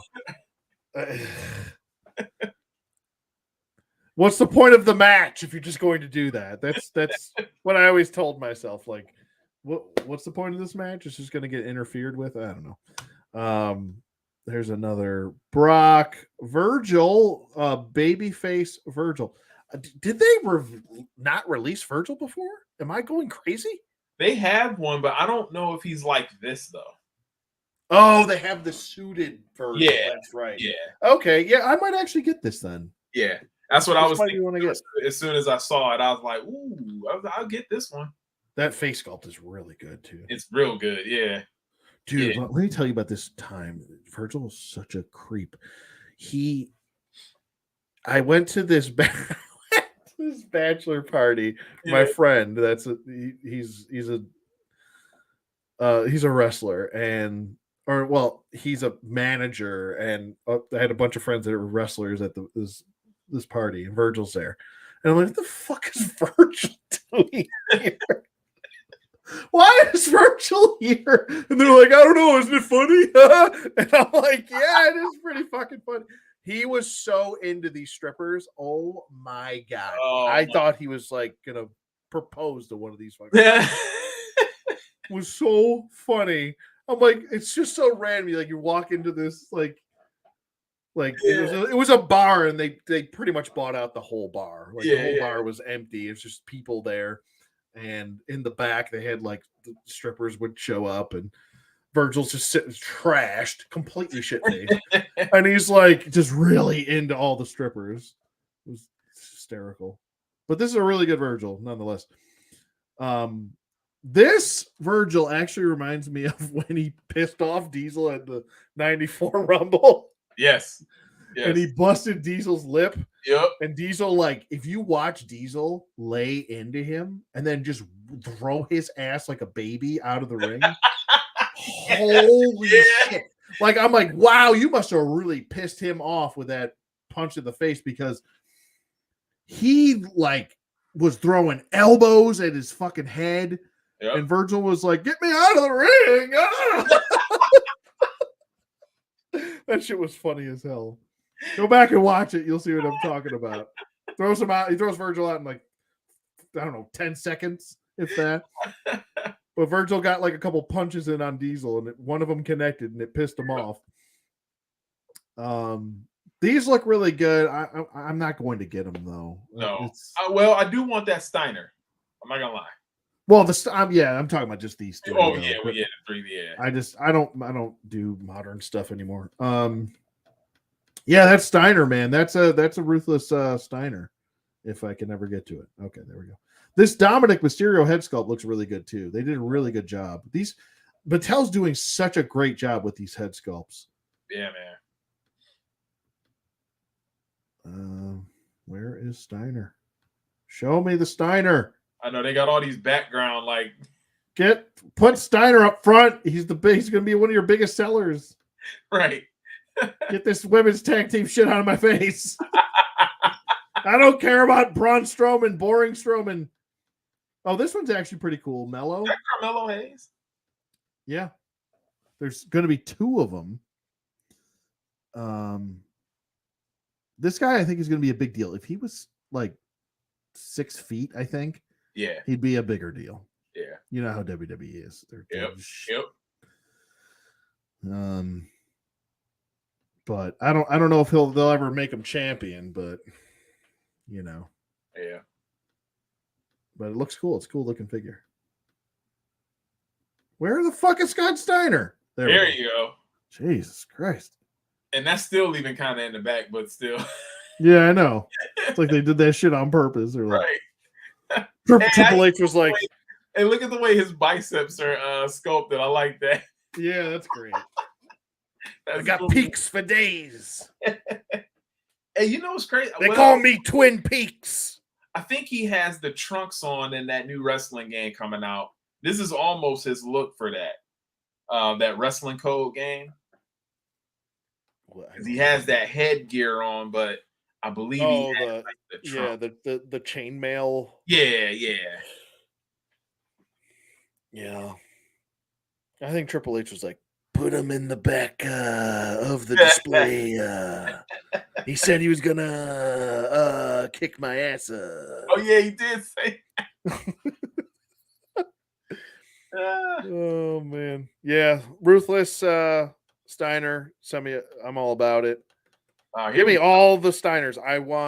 I really want classic Scott Steiner and Rick Steiner. Oh yeah, absolutely. I think we all do. But I guess I'll take this for his first release. It would have been cool if he came with the wasn't he using the what's it called, like the Thigh Master, but it was for what's that called? Yep. There we go. Now we're talking. Holy ladder's shit. The same color and everything, man. I love that. Oh my god, I love that. Got the 2 IC titles. I love it. I love it. Look at that razor head. Hey yo. you know? And you know what's funny? Like I'm torn. I mean, we just got done talking about like a lot of like the different Shawn Michaels attires. I love like almost every attire he wore was cool. But I don't I go back and forth between if I liked him when he had the less hearts on there and or when he started wearing more of them on his pants. I think Yeah. like sometimes I would like when it would just kind of be like the main three in the front and the back, and then he would kind of have like the one on the side, maybe coming up from the knee pad. But then like Mhm. later is when he started adding and he had it on the knee pads and like, yeah. I mean, it was cool either way, but I just go back and forth because like I love this look like right here. Yeah, this is a really good one. They actually got the boots right, thank God, because the first release was just the first elite release, which was a part of the Heartbreak Hotel wave, I believe. Yeah. They didn't paint the boots at all. It was Nope. just white It was, boots. yeah, it was These just are, yeah, these were the rare, I believe gray. I think they made them silver here, which is still wrong, but they're supposed to be gray and white O'Neill boots is what yep. they're supposed to be. Now you know what they need to do next. A 2-pack with him and Diesel, dudes with attitude. Oh yeah, absolutely. I'm That just that I mean, Jax Jax did did such that. a Yep. good 2-pack with that. That was fantastic. He had them with the black pants and the blue hearts. They got to do it. I'm just saying. Yeah, they have to do it. Yeah, so this WrestleMania 10 stuff is awesome. Yeah. I like damn. I so want an Owen Hart figure so badly. I know, man, and it's like Like AEW has them, but it's not. It's this. You know, I it's want the. not the same. Yeah, yeah. It's not the same. Like like it'll be one of the best selling figures. Like what WWE should do is just be like, all right, we're gonna take an L on this. All of the proceeds for every single cent will go to Martha. Yep. Yep. Give it to her. It's hers. Yep. It'll sell or she technically doesn't even need the money. She'll just say we'll donate all proceeds to this figure being made and all Owen Hart figures being made to your foundation. That's Yeah. what we'll do. Yeah. Because that's all she wants. She's got money. Like she's got tons of money. Like her family was already rich before she even met Owen. And she doesn't need money. Like she doesn't want money. She just wants the foundation to get money. I'm like, damn, like just figure it the fuck out. Like, god damn it. And I know it's mostly her. Yeah. And I don't know. I feel like it's a big, huge missed opportunity on both ends. It's Absolutely. not just one end. Absolutely. It's just so fucking frustrating because I want like WrestleMania 10 Yep. Owen. I want fucking every version of Owen that I could possibly get. The Survivor Series one where he's wearing all pink. Yep, was wearing all pink. Yep. Oh no, he was wearing black. Brett wore pink. Oh, it was Brett. That was okay. I want that Brett though. Yes, we talked. Hell yeah, we talked about that before. Yeah. Yep. Ooh, you know what could be sneaky though, right? Yeah. You get that Brett, and you just customize him into an Owen. Yes. Ooh, that's sneaky. I told Zorpox I wanted to do that because he saw that AEW figures had that Owen. I was like, yeah, dude, I want it, but I want to customize it, man. Like, yeah, exactly. Like, just give us even if we just got one release of Owen. She was like, no, you're only doing one. Just give me King of Hearts. Yes. Yep. Just that's the one I want. I don't like all the others would be great. I would love them, especially Danger, Owen Hart. I would love him with the two slammies too, and he would walk, he would bring those to the ring. Like, yeah, yeah. It's such a shame that he was never champion. I know. Like, what a fucking drop of the ball that was. Yep. My God, like the guy's so talented, good on promos, funny as shit. Yes. Like the guy had range. Yeah, he was could one do of the best. So much with Owen. He was like a fucking like a Swiss Army knife. The guy could do anything. Yeah, he was one of the best, man. Like I remember I brought it up because the Bloodline storyline that they got going is awesome right now. But when I was hearing people say, "Oh, this is like the best WWE storyline," I'm like, "Whoa, pump the brakes!" Because did you forget Owen Hart and Bret Hart storyline? That was to me, that was like that was a big deal. Well, that was back then that was taboo. yeah, It was taboo to put brother versus brother in yeah. WWE. Like they didn't do that shit. Like So, I remember what was it in WrestleMania 10, like when he beat Bret and then Bret wrestled again. He beat Yokozuna. And remember when everybody was holding them up over their shoulders, and then Owen Hart comes down and look. Just it was all of those little details that made that storyline so good between them two. And then when they finally came together for the Hart the Hart Foundation, it just made it all. It just tied everything up. Even though it was like years down the line when they did that, it just kind of tied everything together. I loved that whole storyline. That cage match that they had when the family was watching in the front row. All of that, man. I'm like, dude, you want to talk about one of the best storylines in WWE history? That one for me, hands down. I agree. And you know what? I always thought this. I love, and like you said, I'm going to go back to WrestleMania 10 for a second. The fact that he mouthed, "What about me?" Yes, yes, yes. I loved that. It's so simple. It was. You don't have to say anything. You're like, I just beat this asshole. What about me? What about me? Yep. What the fuck? Like, so, and then like you could see the frustration all through '94. Right, going in. And then I always thought this. I was like, if Diesel wasn't a thing yet, right? They were still holding out on Diesel. What if they would have done this? And I've thought about this for a very, very long time. At least like 20 years. I've always pondered this. I'm like, okay, Brett loses the title the way he loses, right? And it's because of Owen. Next night on Raw, right? Owen turns on Bob Backlund. Beats him for the title. And now he goes in to Royal Rumble as the champion against Brett. You could even have him fucking drop the title back to Brett. Yeah. Whatever the fuck you want to do. I don't care. But I always thought, like, damn, they had something, and they just, like, after Survivor Series 94, they just, like, dropped it. Oh, it's Diesel's time now. And I'm like, wait, what? You had the whole, wait, no. Like, why was there a WrestleMania match with Bob Backlund and Bret Hart? No. You had it right there. You had Owen and Brett. It goes full circle. They fought last year. I beat you last year, Brett. I'll beat you again. And then Brett beats him. And then it's like, fuck. Like, you could have had it even for the title. That would have been even better.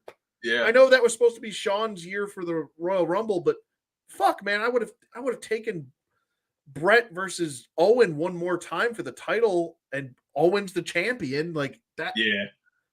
Sean could wait another year. Fuck it. He ended up waiting another year anyway. What's the difference? Yeah. Oh, what a fucking waste. Shit. Because Owen was always he was perfect as the Sneak. Yeah. He was Edge before Edge was Edge. Right. So I don't know, man. It's so fun to think about these things, the what ifs. Yeah. These no. Right. I would love to start that's a rabbit hole I just don't want to go down. Yeah. So I'm with you. I'm with you on that. I'm not doing that. This is another one. I actually dig this line. This line's cool. This line is really cool. And I have a ring perfect if I were to collect these, but I'm not a fan of the price. But I get it because like look at Doink and a lot of the other ones that have come out. Like you did a video on that Shawn Michaels one, didn't you? Yeah, I did one on Shawn and Rick. And Rick, those yeah, are those. I was like, I'm cherry picking this fucking line. yeah, I can't. I don't have any room. I have yeah. no room. I I have to know. like I have to pick really like importantly what I'm doing here. Yep. So I mean, a lot of these look really fun. They're on those Motu style bodies. They look great, Yeah. but I just can't do it. And And here's then the AEW, I don't do you collect AEW figures? I did, and I stopped. Yeah, I own the little bit of the bubbly Yeah. Jericho. Uh-huh. That's the only one I own. I don't own. I Like don't know what it is. Like I'm so happy that AEW is thriving and doing good for itself, and yeah. people love it. And I can't get into it. I don't know what it is. Hey, I'm like, okay, so I like AEW, but there's something off about it lately. I was really into it when it first came out. I kind of dropped off after the whole CM Punk thing, the scrum where they got into the fight with the Elite in the back. Did you hear about that? Where he got suspended. They all actually got suspended for a long time. Oh, with the Bucks. Yeah. Yeah. When that situation happened, it was kind of like, oh man, you guys kind of ship are you running? It was, I don't know, it just, and my brother Yeah, said, it's like they're like, you know dude, what it is. They're acting like a bunch of what they're acting like. but They're acting like a bunch of fucking millennials is what they're acting like. yeah. Like, and I recently got back into it, but oddly enough, I think they need work on storylines, man. They still kind of cater to the whole indie wrestling crowd a lot. Yeah, it's I call it instant gratification wrestling. Yeah, The yeah, matches. Listen, I'll say this till I'm blue in the face, and I've always said this. You can have all the great matches you want. If there's no story, then who gives a shit? nobody cares. Yeah, nobody cares. Where's the story? Great matches are fun to watch in the moment and then move on. Yep. If there's no storyline attached to it that means anything, then who gives a fuck? No Right. one. Nobody Right. gives a fuck. Right. What are you fighting for? Yeah. Oh, Yeah. and the fact that there's like always like 7,000 super kicks and 10 billion finishers before the finish happens. Like, is the finish going to happen? Hey, I'm telling you, We got like jobbers on dark with like 15-minute matches. I'm like, why? the near fall thing kills me, and I'm glad you mentioned the 15-minute match thing, because when like they even do that, they even started doing that on Raw a lot. Not every match needs to be like it's a pay-per-view. You can have like bring back the quick matches, like have something happen in them where like it ends fast, like start building some type of story. It gets a little long in the tooth watching every single match be about 20 minutes. Like when the ring announcer says it has a 20-minute time limit, you don't always really expect it to really go 20 minutes, but it'll go like 20 minutes. And the thing is that they brought back a really good idea, but overdid it. And that just what you were saying, the time limit thing. They're like, okay, we're going to do more time limit draws. And I'm like, don't overdo it. Overdo it. Yeah. You're doing it too much. The point is that the story is supposed to build on it being a draw. When Ric Flair would have a match with like fucking Ricky the Dragon Steamboat, they already were feuding for months on end or years. Yeah. And then they would have like an hour draw, and people would be like, oh my God, that was so amazing. And it was a draw. And now you got jobbers doing draws and no one gives a shit. Yep. No one cares. Yep. You've got to care to want to make that work. And when and I feel they're not patient enough in letting big matches build up. Like I remember, and it was a good match, and it did end in a draw, which was actually perfect at that time because I believe the belt was on the AEW title was on the line. But when Daniel Bryan debuted and he wrestled Kenny Omega on that like Grand Slam Dynamite, and that the match went an hour. It was the whole first hour of Dynamite. I'm pretty sure it was like the whole first hour. It went into a time limit. It was a good match, but okay. Well, let me ask this question: why the fuck is it on Dynamite? Yeah, I know. Well, what the fuck are we doing? Are we WCW? Are we gonna put Goldberg and Hogan for the title on a Nitro? That's a pay-per-view. You sell the pay-per-view off of that. Don't sell it on a Dynamite. Yeah. Yeah. Holy Moses. Like I said. And then they got a lot of rules now. Like I don't know if you heard about like the rules that they have, which they don't seem to be following after that thing came out about the different things that they have to cut out. Because that's what the edge they kind of had over WWE was how hardcore they could get, and they got to dial it back a lot because Moxley would bleed every single match. Yeah, what's going on with him in that? Is he like got a kink or something? Do you know that's what my wife said? I saw the most like one of the most disgusting things he did. Like a bunch of like fucking like someone shoved like wooden like barbs into his head. Yeah, and I'm like, what, buddy? My guy. I love John Good. He's an awesome wrestler. Yeah. Can you get back to the wrestling? Like, I don't need you to want to be the next Mankind. Mankind is Mankind. Okay, Yeah. I don't need a Mick Foley. I want to see, like, I get that it was like his thing way before when he was Moxley in the Indies, and he was kind of doing if you saw his earlier promos, he was doing almost like a Joker promos. He was doing like Joker-esque promos where he would talk, and the way he would talk, and he would kind of suck his spit back like the Joker. Yeah. Like, I've been watching Moxley for a long time. What he's doing now, I'm just like, my guy, please. I love you to death. Can we just not? Can we simmer it down a little bit? Yeah. Like, when you're blading every match, A, that's not healthy for you, and B, like, it takes away the importance of bleeding. Yeah. Like, a lot of these guys are taking away the importance of the effect of blood, the lack of stories, and I think that's the major issue why I can't watch it. Yeah. And I haven't watched modern wrestling in years. Yeah. Like, I'll watch the occasional Royal Rumble. I don't even watch Survivor Series anymore because they don't do that properly anymore. Yeah. SummerSlam just feels like another pay-per-view to me. It doesn't feel special.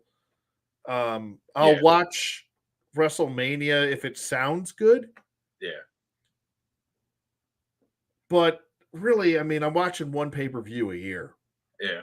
For the last 5 years. I've gotten back. I was where you were at, and you're right. Like the flaws, the main flaw that I'm seeing is mainly in AEW right now, is they'll have good matches. Like I said, like Collision is cool to watch. It feels like the show goes by real quick. But it lacks story. They just, I don't know. Their storyline, they're not doing enough things to, like, I guess honestly the best storyline that they got going right now is the MJF and Adam Cole thing, where they're like having a team up and they're actually being like buddy kinda, and that's like the funniest, it's like the most entertaining thing that they got going right now. Well, that's because it's MJF. Yeah. And I'm gonna tell you one of the reasons why I'm into wrestling is, and me and my buddies at work were talking about it. I used to love the NBA. Like, you could not get me to miss any game that was on. Like, I had my favorite teams and I had my favorite players, but when the NBA was on, I'm talking like from the 90s, like all of the Kobe Bryant era, I was basketball all day. Once it became a 3-point shootout with no defense being played at all, and every game now they're scoring like 150 points, I'm like, I hate this. Like, I was like, I've grown to hate the NBA, and I used to be an NBA fiend Like it was bad. Like in a good way, it was bad. I used to love it. And so it's like, okay, I really don't like watching basketball. And then with the NFL, Cowboys are still my Cowboys. Yeah, but you know what? I was just about to say the fucking NFL, there's no fucking defense anymore. Yeah, you can't fucking hit anybody. Like, it's not like I need someone going to the hospital. That's not what I'm saying. But when you're going for a tackle and you're leading with your shoulder and the guy ducks down on his knees and you're still running and you can't stop inertia, you can't physically stop time. You're not Quicksilver. You're not the Flash. Like, you can't stop what you're doing and move your body a little lower so you don't hit him in the head. Like, it's not my fault I hit him in the head. His fucking head found my shoulder. Yeah, right. Not my fucking problem, bro. Yeah, because like me and my brother were talking about it. Like, I miss a lot of the games that felt like they were really drug out battles. I miss the games that ended like, it was 10-7 because it was like a last minute field goal or something, or they won just by a touchdown.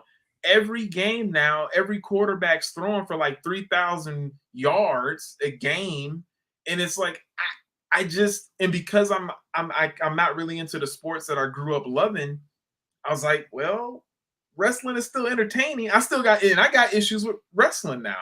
I much prefer the era that we've been looking at and talking at during this stream. I much prefer the old school by far. That's why I don't know if you see some of my 2K videos. I'm mostly playing with the old school stuff. I'm downloading the old school arenas, using the old school wrestlers.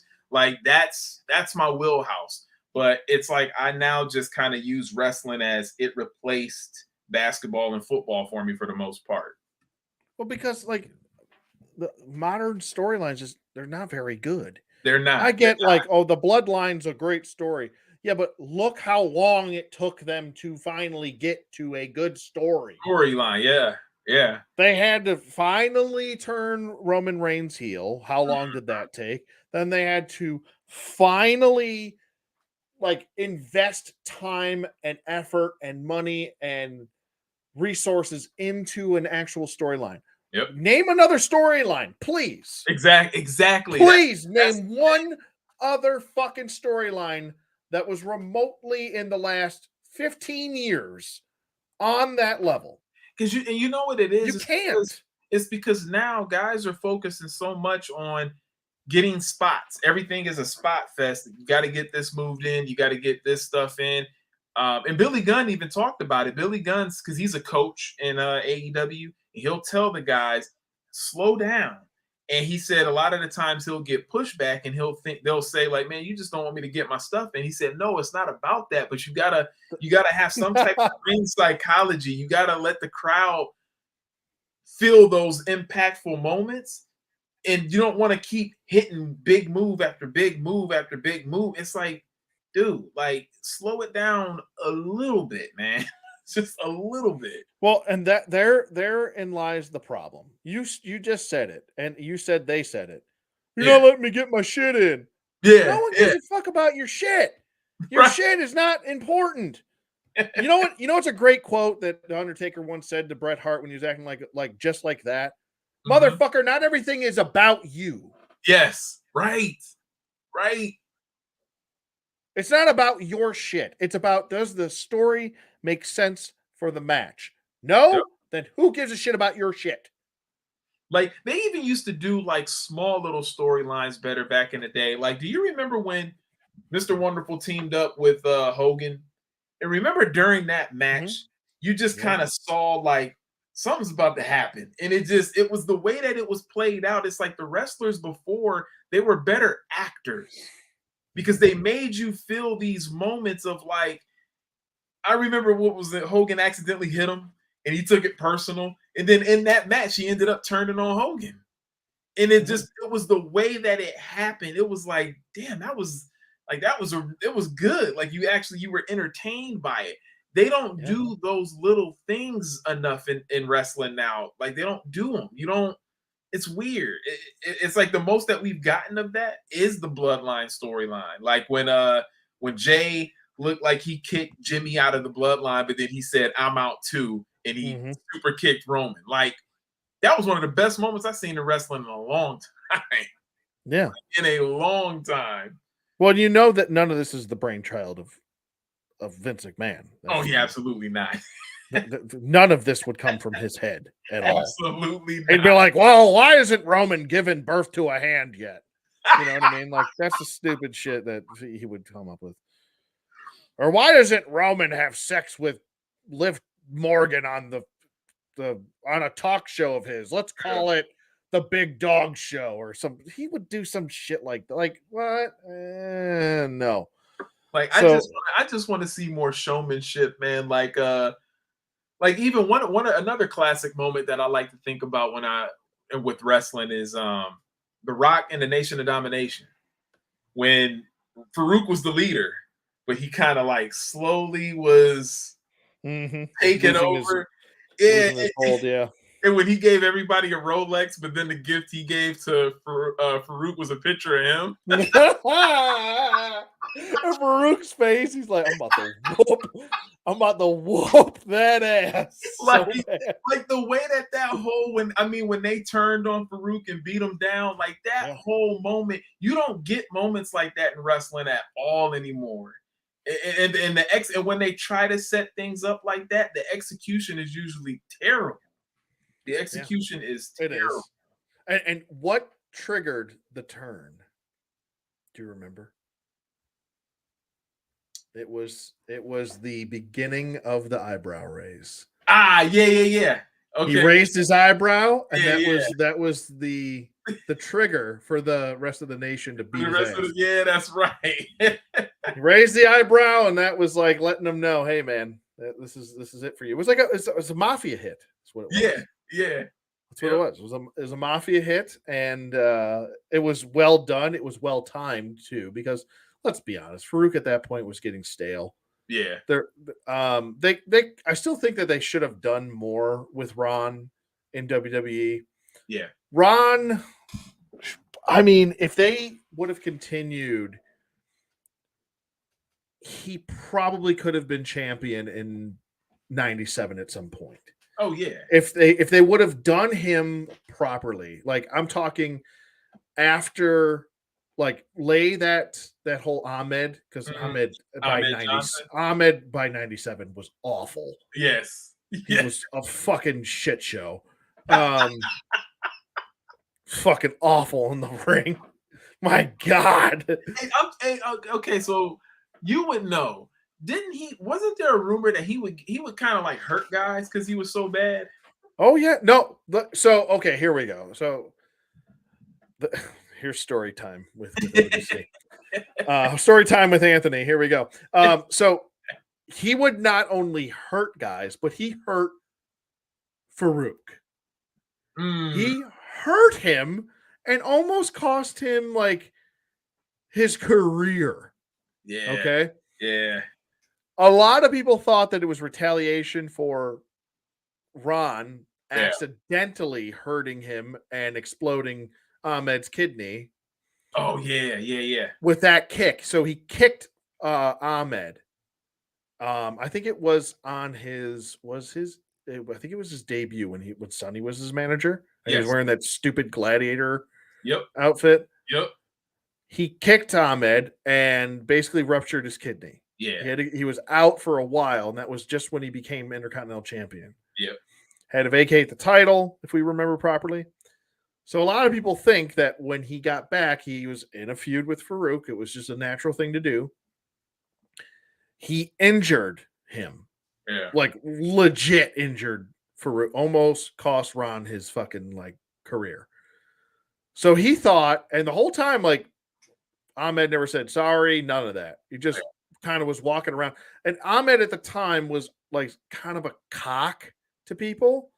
So if you're a cock and then you start hurting people regularly, people are genuinely if they have to work with you, not going to want to work with you in the ring, and probably going to give you a lot of receipts.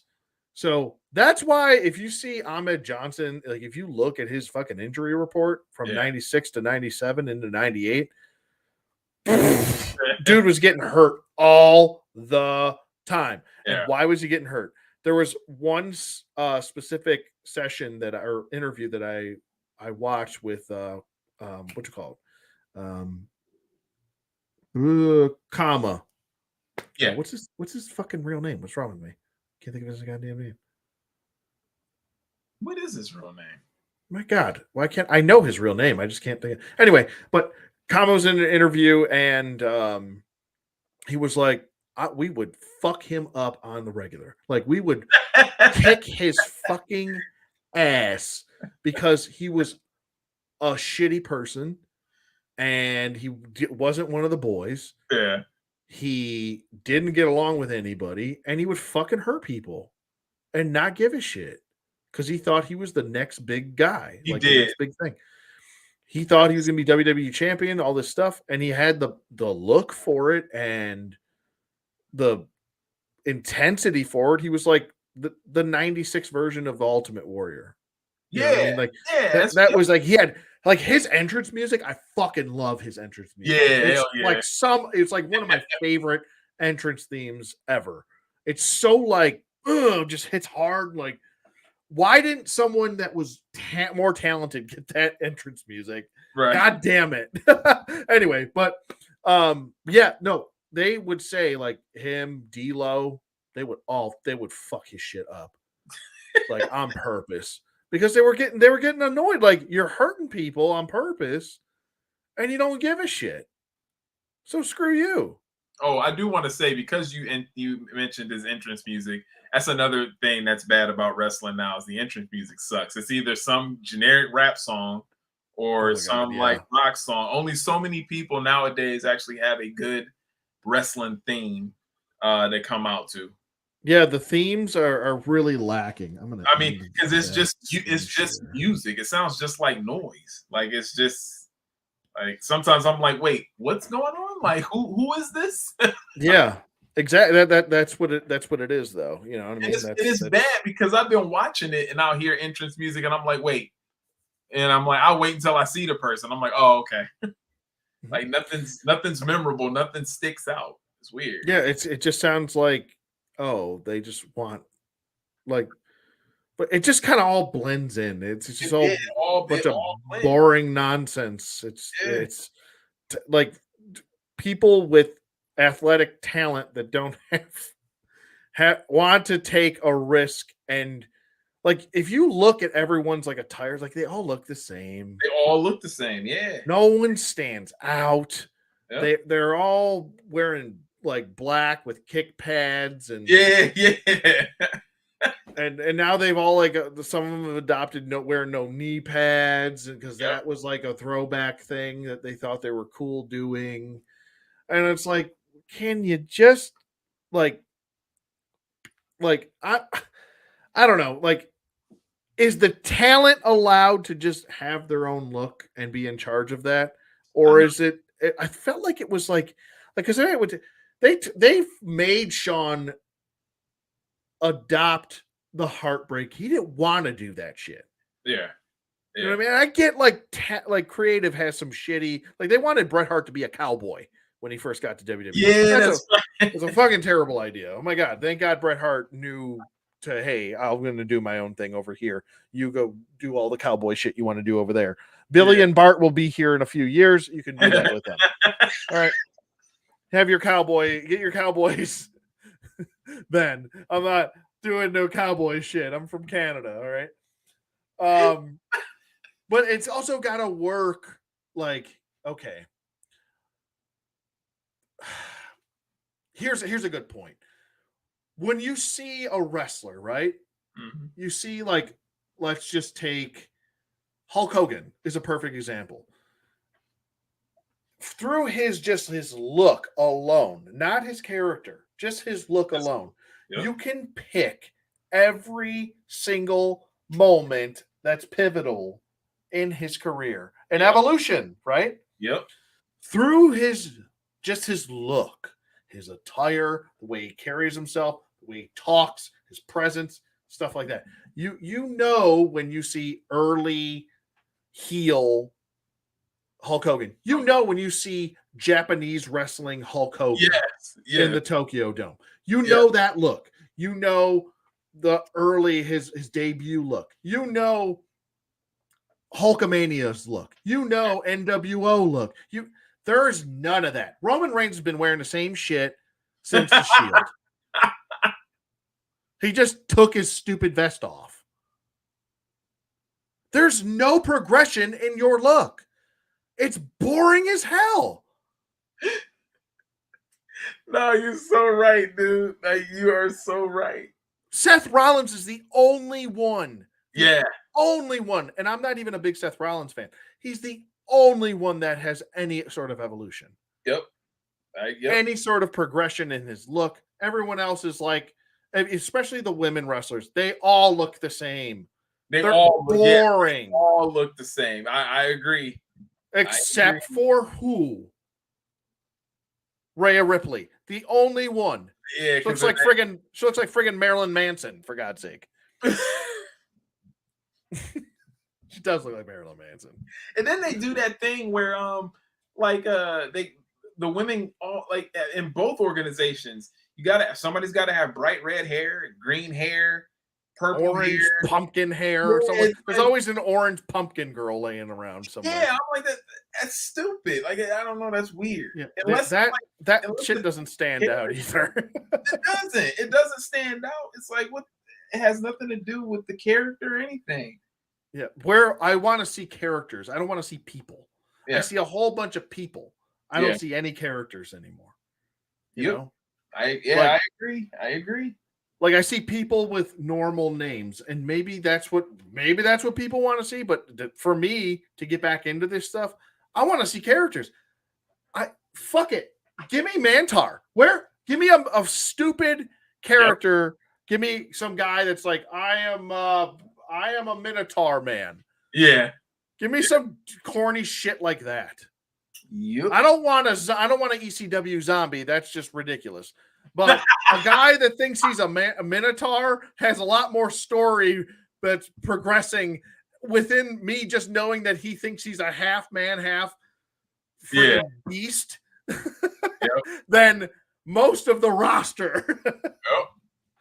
I'm joking when I say that's why I would like I like Tyler Breeze, because Tyler Breeze was kind of a throwback. I love the whole he would have his cell phone. Because him looking at himself was his Titantron. You could see him checking himself out. I love that gimmick, man.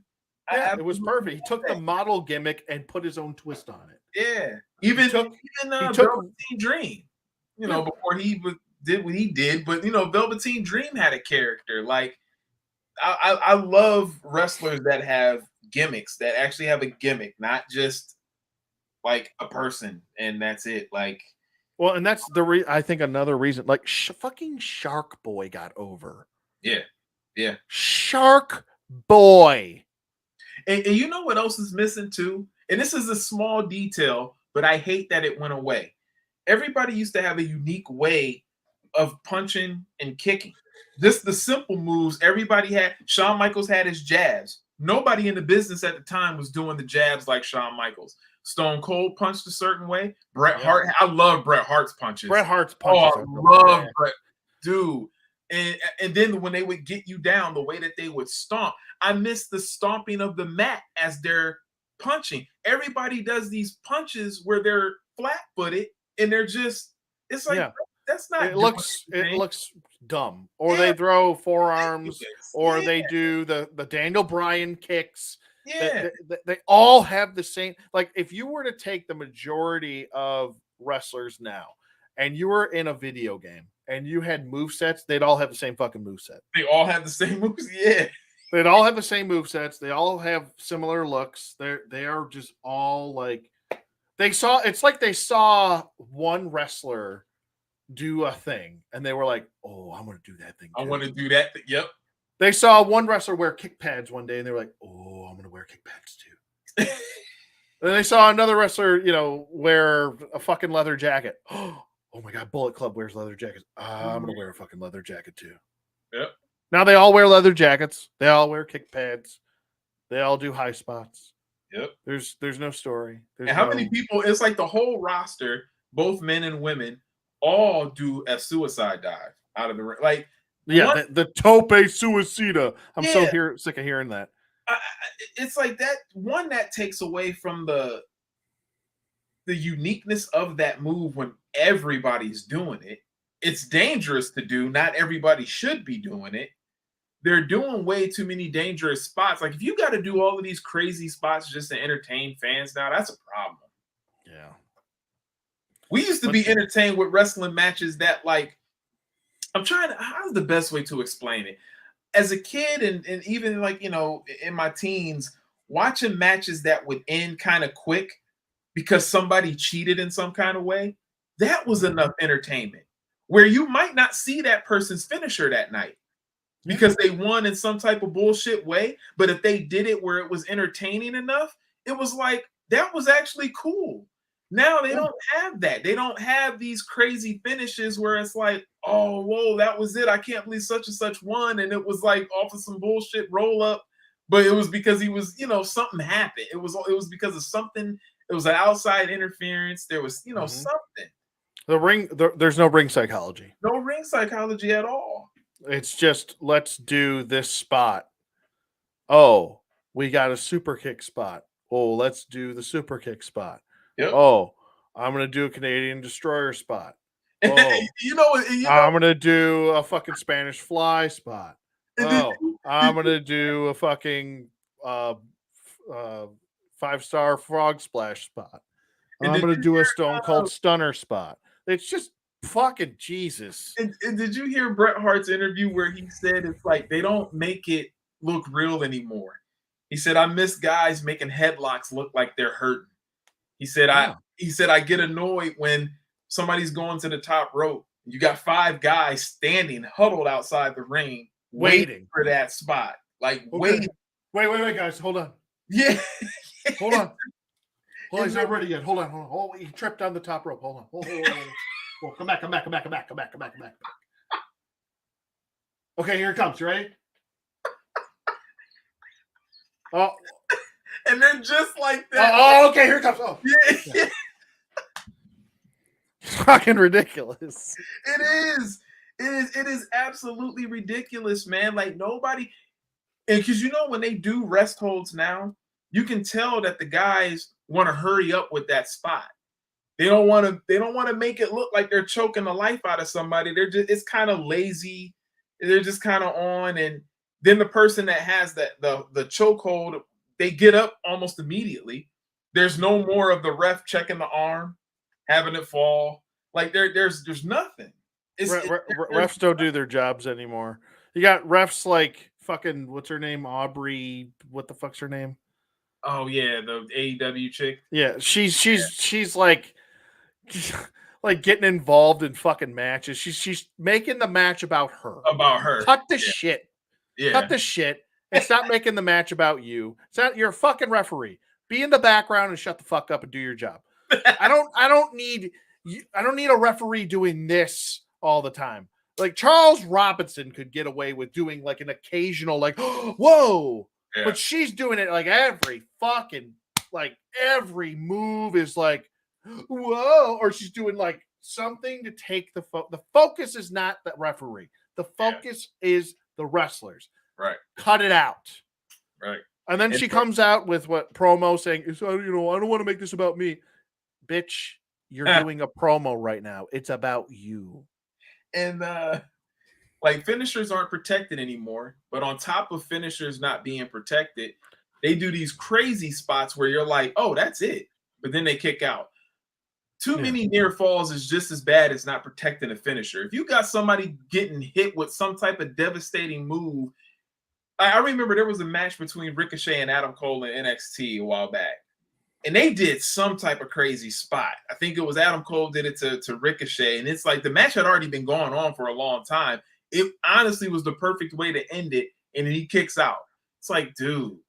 Like, they are such fanboys. They all want to be Ric Flair. Yeah. They all want to. I'm the hour man. I'm going to go an hour. Yeah. I'm like, bro, like, no.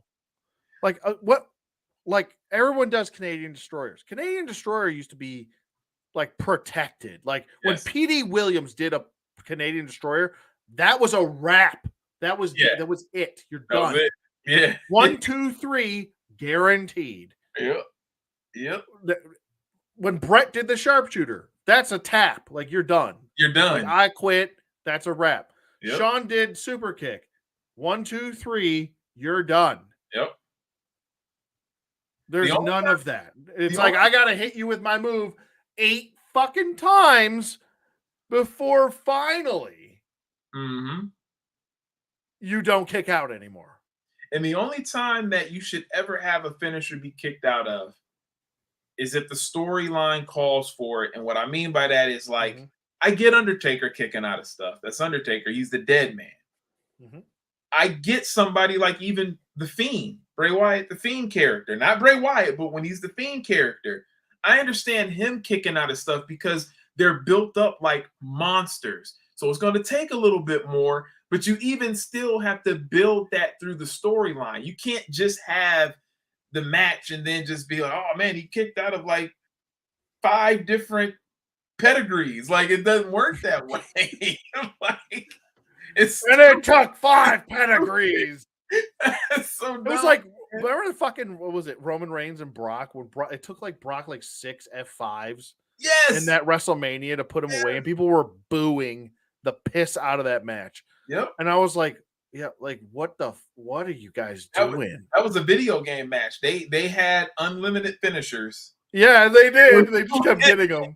They just started hitting them. It was Here Comes the Pain all of a sudden. Yeah, a bunch of S's at the top of your screen.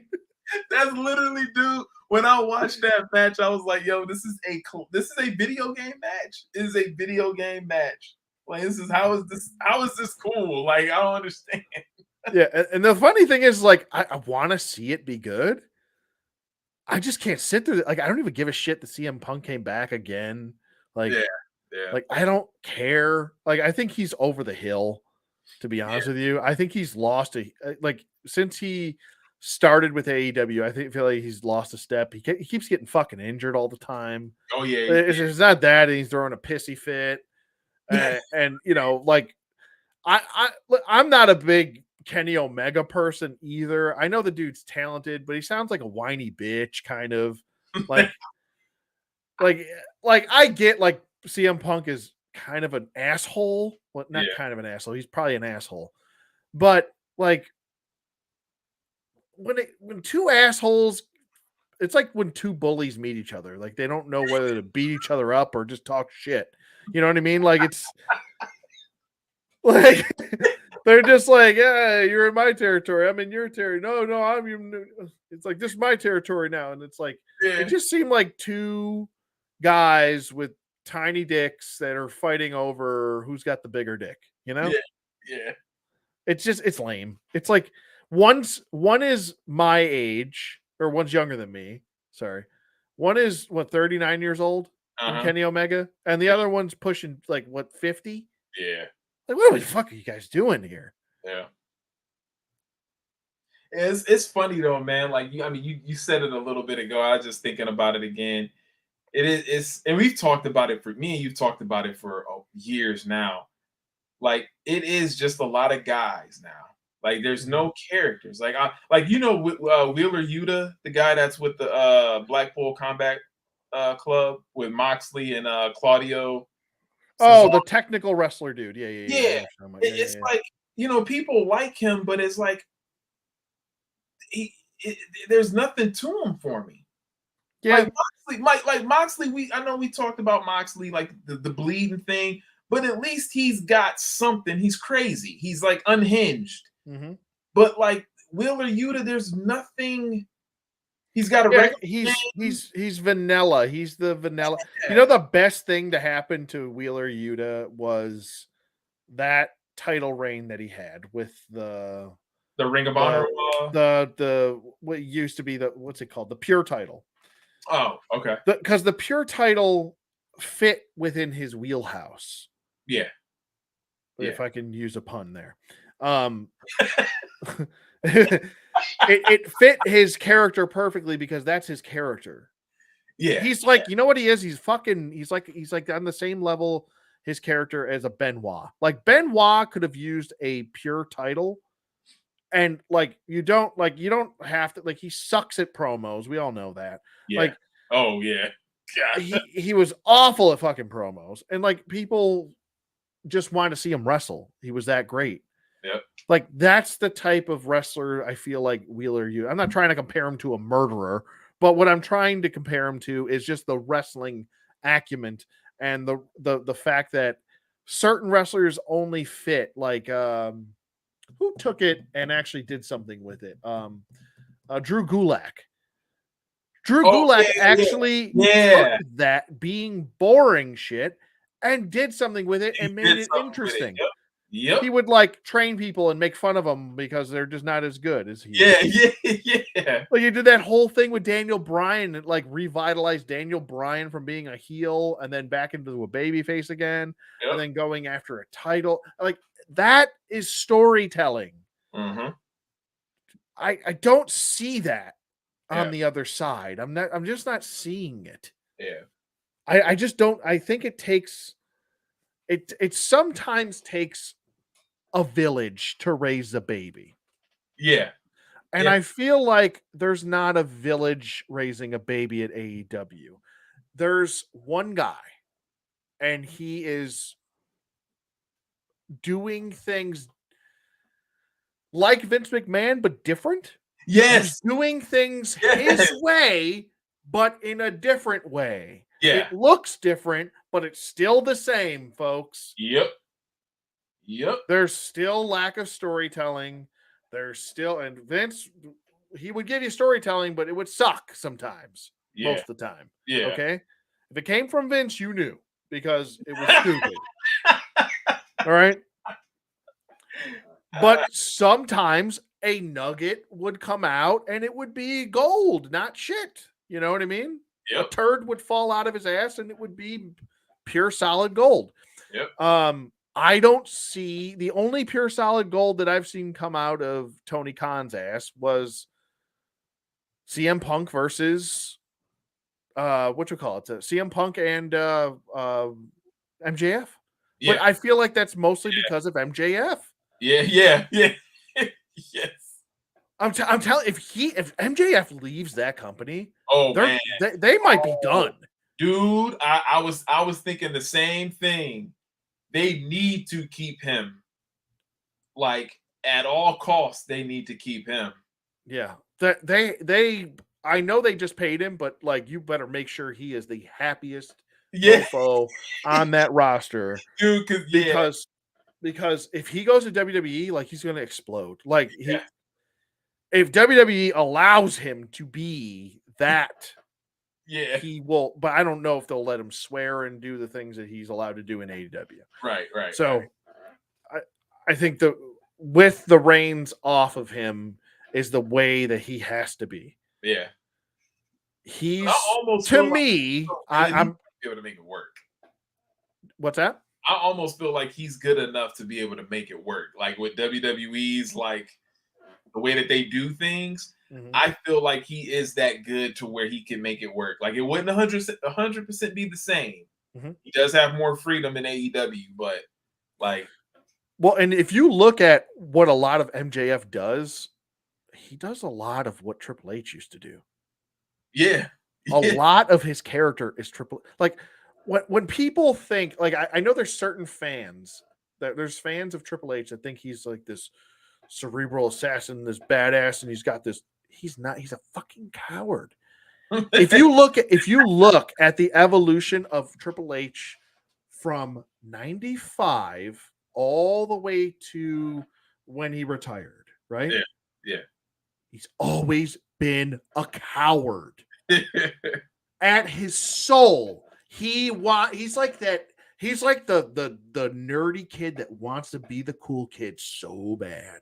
Yeah. And he'll wear his leather jackets and he'll get his sledgehammer out and he'll put his Conan crown on and he will have his little minions fight for him because he can't get the job done on his own. He needs DX, he needs Evolution, he needs something there. Yeah. He's the nerd that can't be cool. that wants to so badly. And he's a coward. And he's always been a coward. From his blue blood days all the way to the end. Yeah. He's had a babyface run here and there. It's awkward. It doesn't really work for him. But Yeah. he becomes stale when he's babyface. But like at his most pivotal, that's why I say 2000 Triple H is the best. Yeah, dude. Yeah.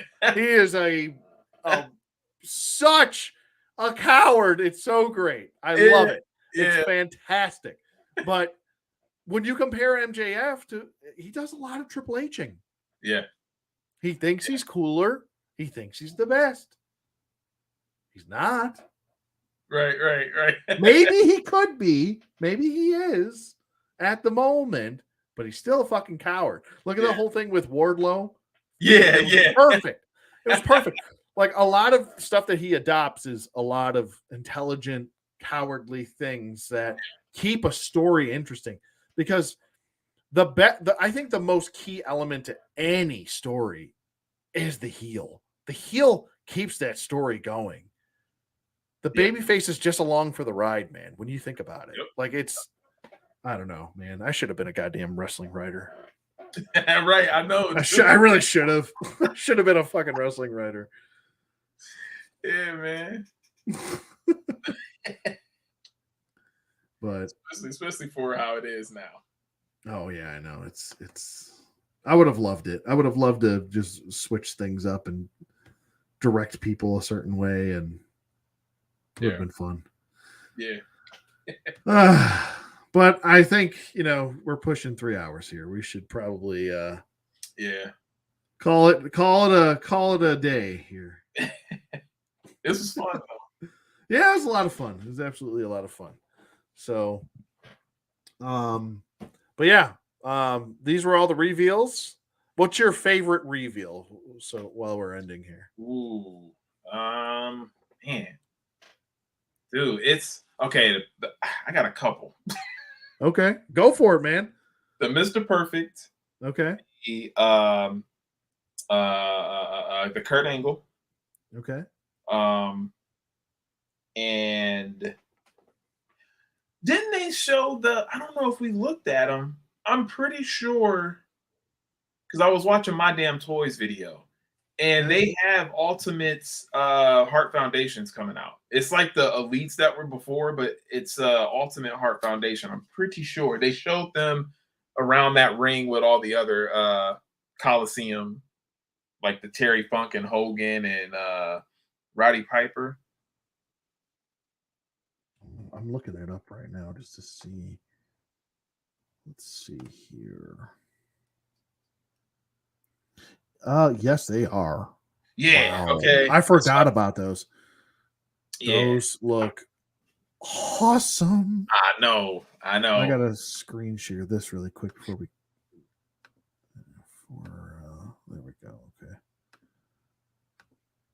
Oh yeah, look at this with the jacket and. Yep. Here they are again.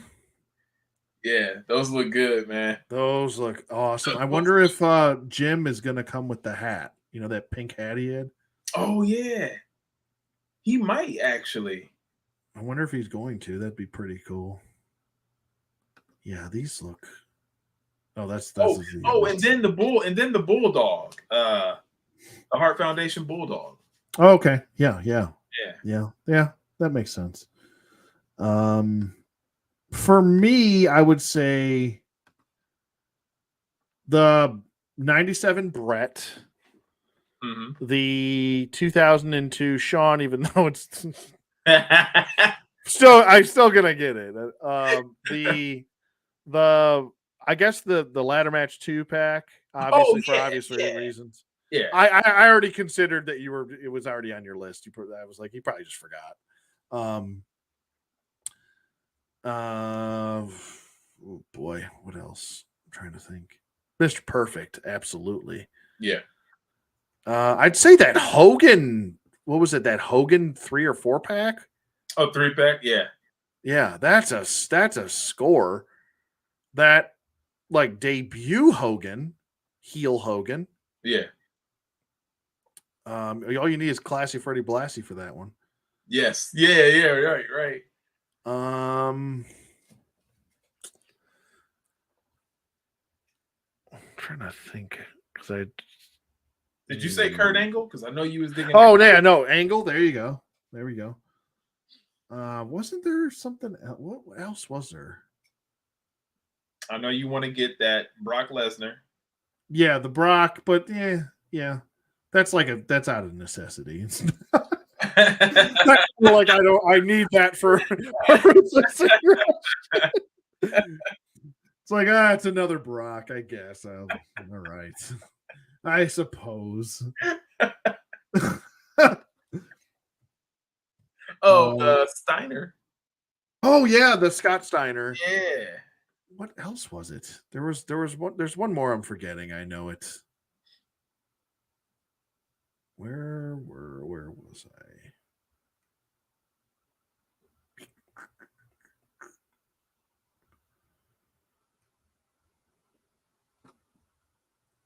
Let's go over here.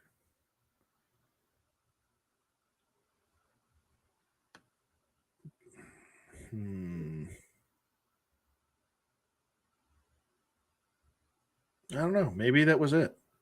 I feel like I'm forgetting somebody here. I definitely forgot about it. I almost feel like that's the case too, but yeah, I'm forgetting somebody, but definitely Steiner, Bolshon's.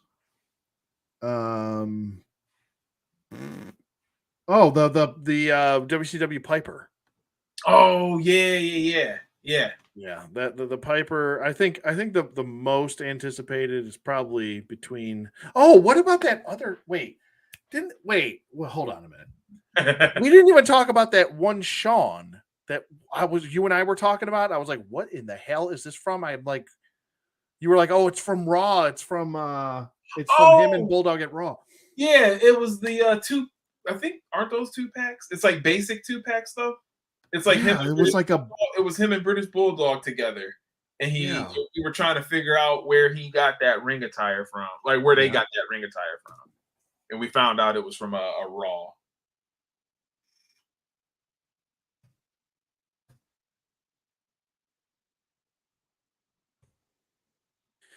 It's so random. Here There it is. It's so random to me that they chose this. Yeah. It's so weird. Why this? From like a random Raw. It's so bad. It baffles me sometimes, but it's nice to see. Are these going to be basics? Yeah, because look at their chest. Yeah. They are absolutely basics. It's still a solid. I mean, it's nice to have at least they don't have swivel hips anymore. Oh, but I can guarantee they will make elites. Normally, every time it's a basic first, they make the elite after. So, oh yeah, that's true. That's true. That's a good point. Yeah, pretty cool. What would you like to see? This will be the last question. What would you like to see before the end of the year? That wasn't like a reveal or anything. I think we touched on some of the stuff too, actually. Honestly, I want to see them.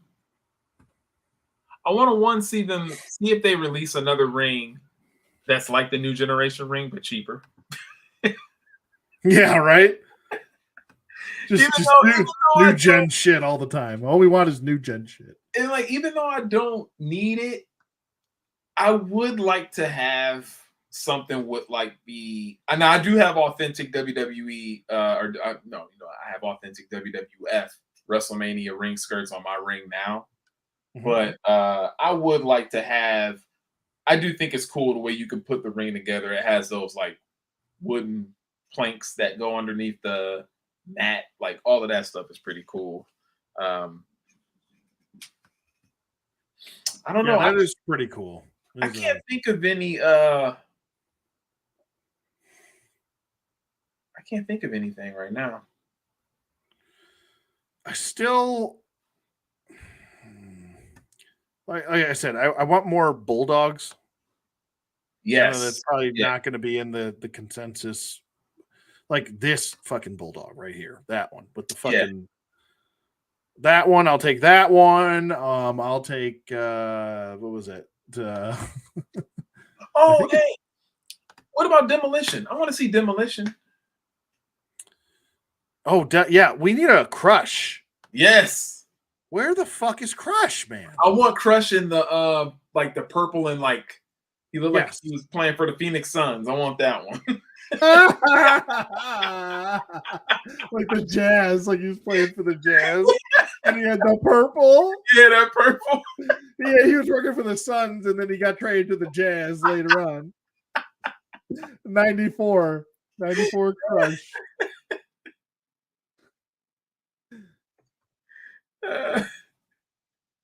There he is. There's the Jazz. Yeah. There's the Suns. Yeah, Oh like my you have to get that, man.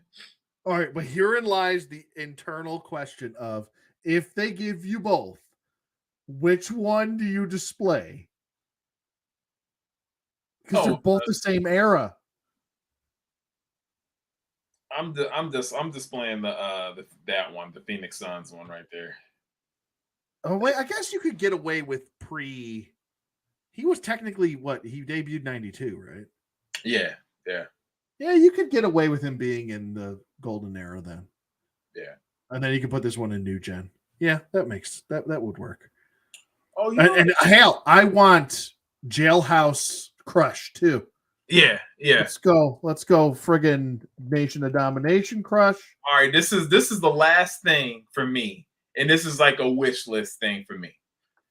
If they do say they did like a defining moments 2-pack of Lex Luger in his jeans with a cloth American like red, white, and blue shirt with Yokozuna.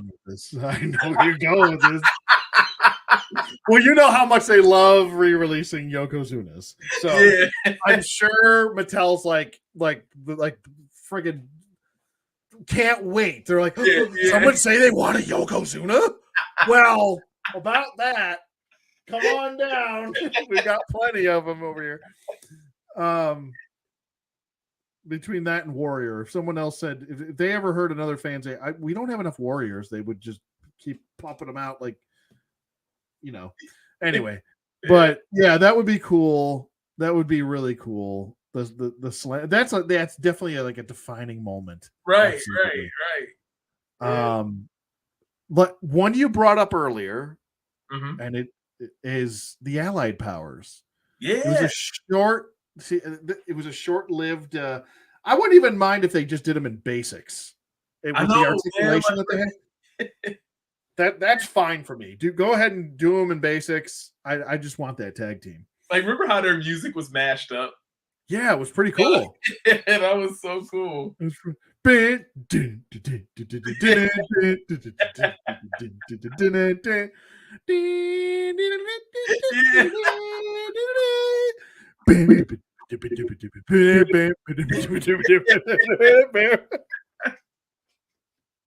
Oh man. So good. They're making fake Diesel. That's who I forgot. Yeah. Don't they got a fake? Aren't they making fake Razor too? No, just fake Diesel. It's really just fake weird. Diesel. Okay. I don't think they got the rights from that guy that played the Razor. Oh, okay.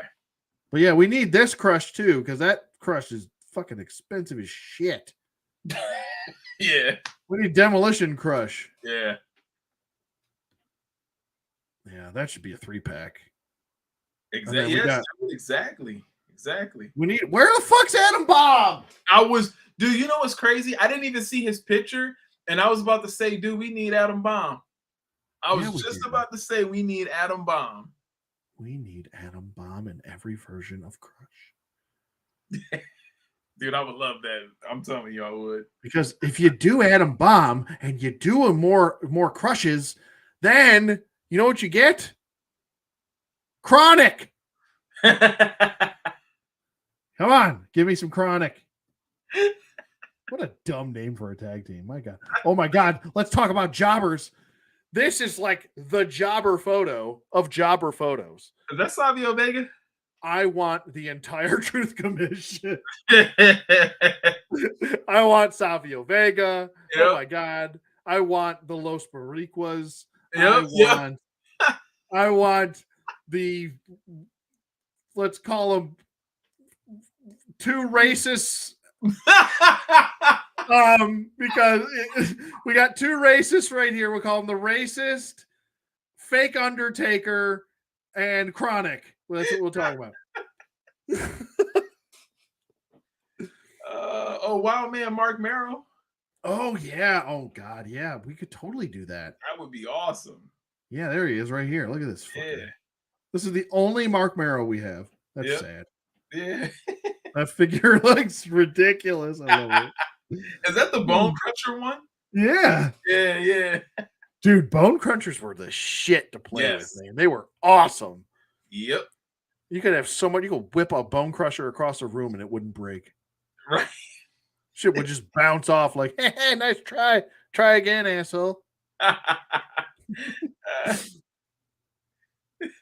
Look at these idiots. Look at these two. Now, I did miss out on hopefully, I don't know how expensive he is, but I missed out on that Vader. I have a Vader, but it's the WCW Vader. Where he's wearing mostly the black, and he comes in with that like headgear. Am I going crazy, or are they going to do like? I feel like are they re-releasing a Vader of some sort with different extra hands and shit? I don't know. I feel like I saw that not too long ago. I think I'm going crazy. I think that's the case. We'll take the ladder on that one. Why don't we have WrestleMania 11 Bam Bam? Yeah, I don't know. That would, weird. Yeah, we do need that. It's a little weird, and we need more Rick Martels. Come on, absolutely. But more than anything, we need this guy right here. You ready? Where's Al Snow? Oh yeah. He parted ways on good terms with WWE. Where the hell is he? You know? Yeah. Kind of fucking weird there. But no, we need right here. You ready? Bobby fucking Salsa. I knew you were going to. I want a Bobby Salsa Ultimate. I saw his picture and I knew you were going to do that. I want Bobby Salsa. I want a basic, an elite, and an ultimate in a 3-pack. Hey, what if they did a build a chopper? Oh my God, that would be amazing. All I want is build a jobbers. Please. It'd be like Avatar and like, wait, who's the Hall of Fame of jobbers? Brooklyn Brawler's got to be Brooklyn Brawler, yeah. Brooklyn Brawler. All right, let's just look up WWF because Google might break if I don't put WWF jobbers, because we already got the Goon, which was amazing. By the way, Jim Parks, Ken Rapper, Dusty Wolf, Dale Wolf. Make a tag team out of that. Let's do it. We need some tag team. Yeah, there used to be those tag team jobbers. Yep. Oh my God. Can we get, well, they might be on, are they under contract with AEW? Let's get like debut Jeff and Matt Hardy. Like Jobber Jeff and Jobber Matt. Yeah. Like the weird tights and shit. Yep. Look at this like bowl cut. Awful. It's great. It's awfully great. What else? Let's see. Let's get some more jobbers in here. Who's else? Reno Riggins. I remember this guy. Look at this fucking guy's hair. What is this shit? What is Oh, we need Barry Horowitz. Oh yeah, The most successful jobber of all time. Yes. Oh my god! All I want is Skip and Barry Horowitz 2-pack. Dude, Give that me would thing. be that would be cool if they did that though. Made jobbers. Yeah. That would be Dude, you remember Jim fucking Powers? Give me I want a fucking elite of Jim Powers. Yep. Oh my god, I want to get God. Thank God I don't have the license to run Mattel. You would just get jobber. You'd be like, oh, you want another Ultimate Warrior? You know what you're gonna get instead? Fucking Jim Powers. There. Fuck you.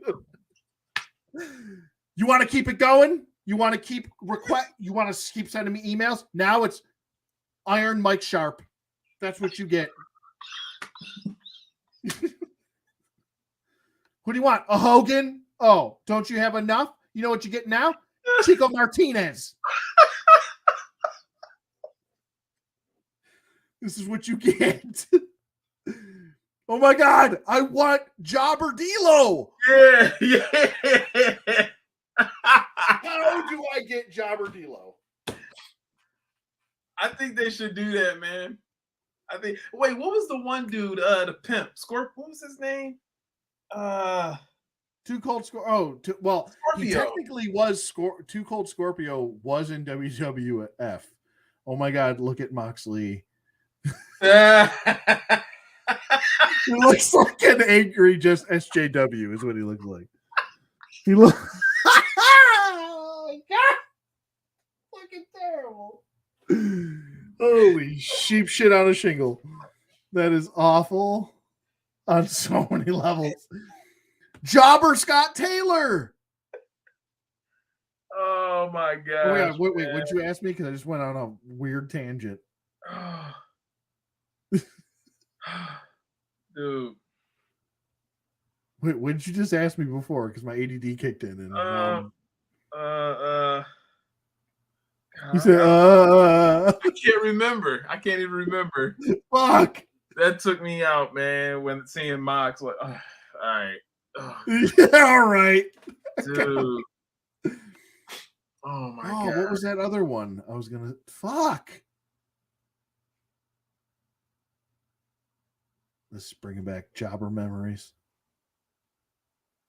I remember as a kid rooting for the jobbers so bad. I was like, can we please get a fucking win? For the love of God.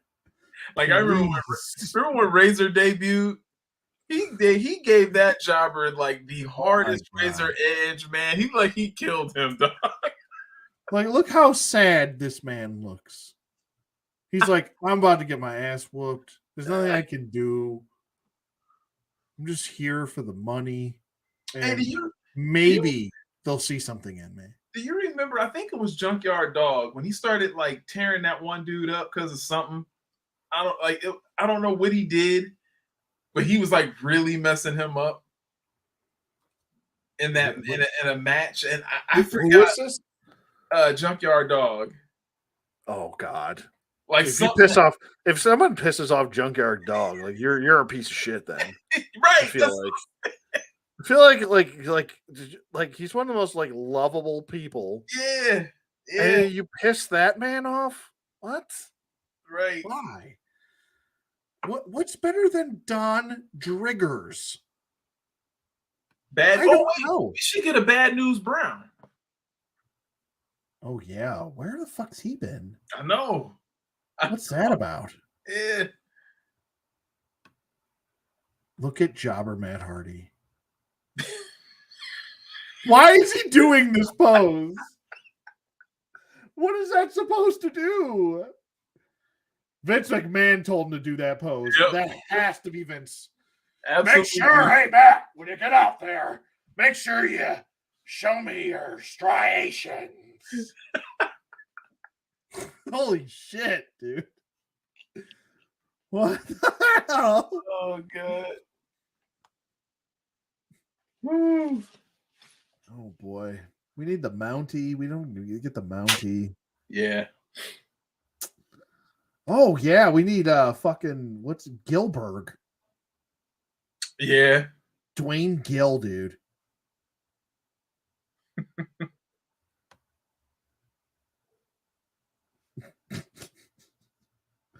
All right, I gotta stop looking at jobbers because this is getting out of hand.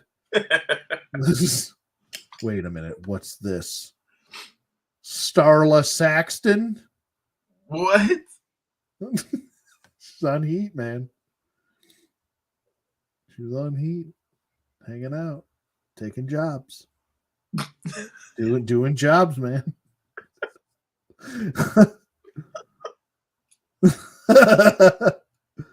Wait, why does this name sound familiar? PJ Walker. Doesn't that sound familiar to you, that name? Yeah. Oh, I'm thinking of the quarterback. Wasn't there a quarterback named PJ Walker that played for Carolina Panthers? Mm-hmm. I don't know. Anyway, I got to get out of Jobberville because this is getting out of hand. Fucking string went to shit. I started marking out over fucking jobbers. This guy's favorite wrestler is a goddamn jobber. All he's talking about is jobber 2-packs. What the hell's the matter with this guy? He watched fucking Jim Powers? What? What was the other one? Chico Marico? What I call him? Chico Martinez or something? Yeah. Oh my god. Oh man. All right. This is where we're gonna end it. We're gonna end it here. Thank you to Souldrum for hanging out, bud. I appreciate it. This was fun, man. This was a lot of fun. And I hope you guys enjoyed the stream. This yes, that's the proper word. Oh, I was hoping the water would help, but it's probably not. But yeah, that's gonna do it for us. Hope you guys enjoyed the reveals and such. There was a lot of Mattel reveals. It was very impressive, and it was a lot of fun to just kind of shoot the shit, talk some wrestling for a little bit, and hope you guys enjoyed it. And like I said, thank you to Souldrum for hanging out. Yeah. And yeah, we'll see you guys on the flip side. Peace.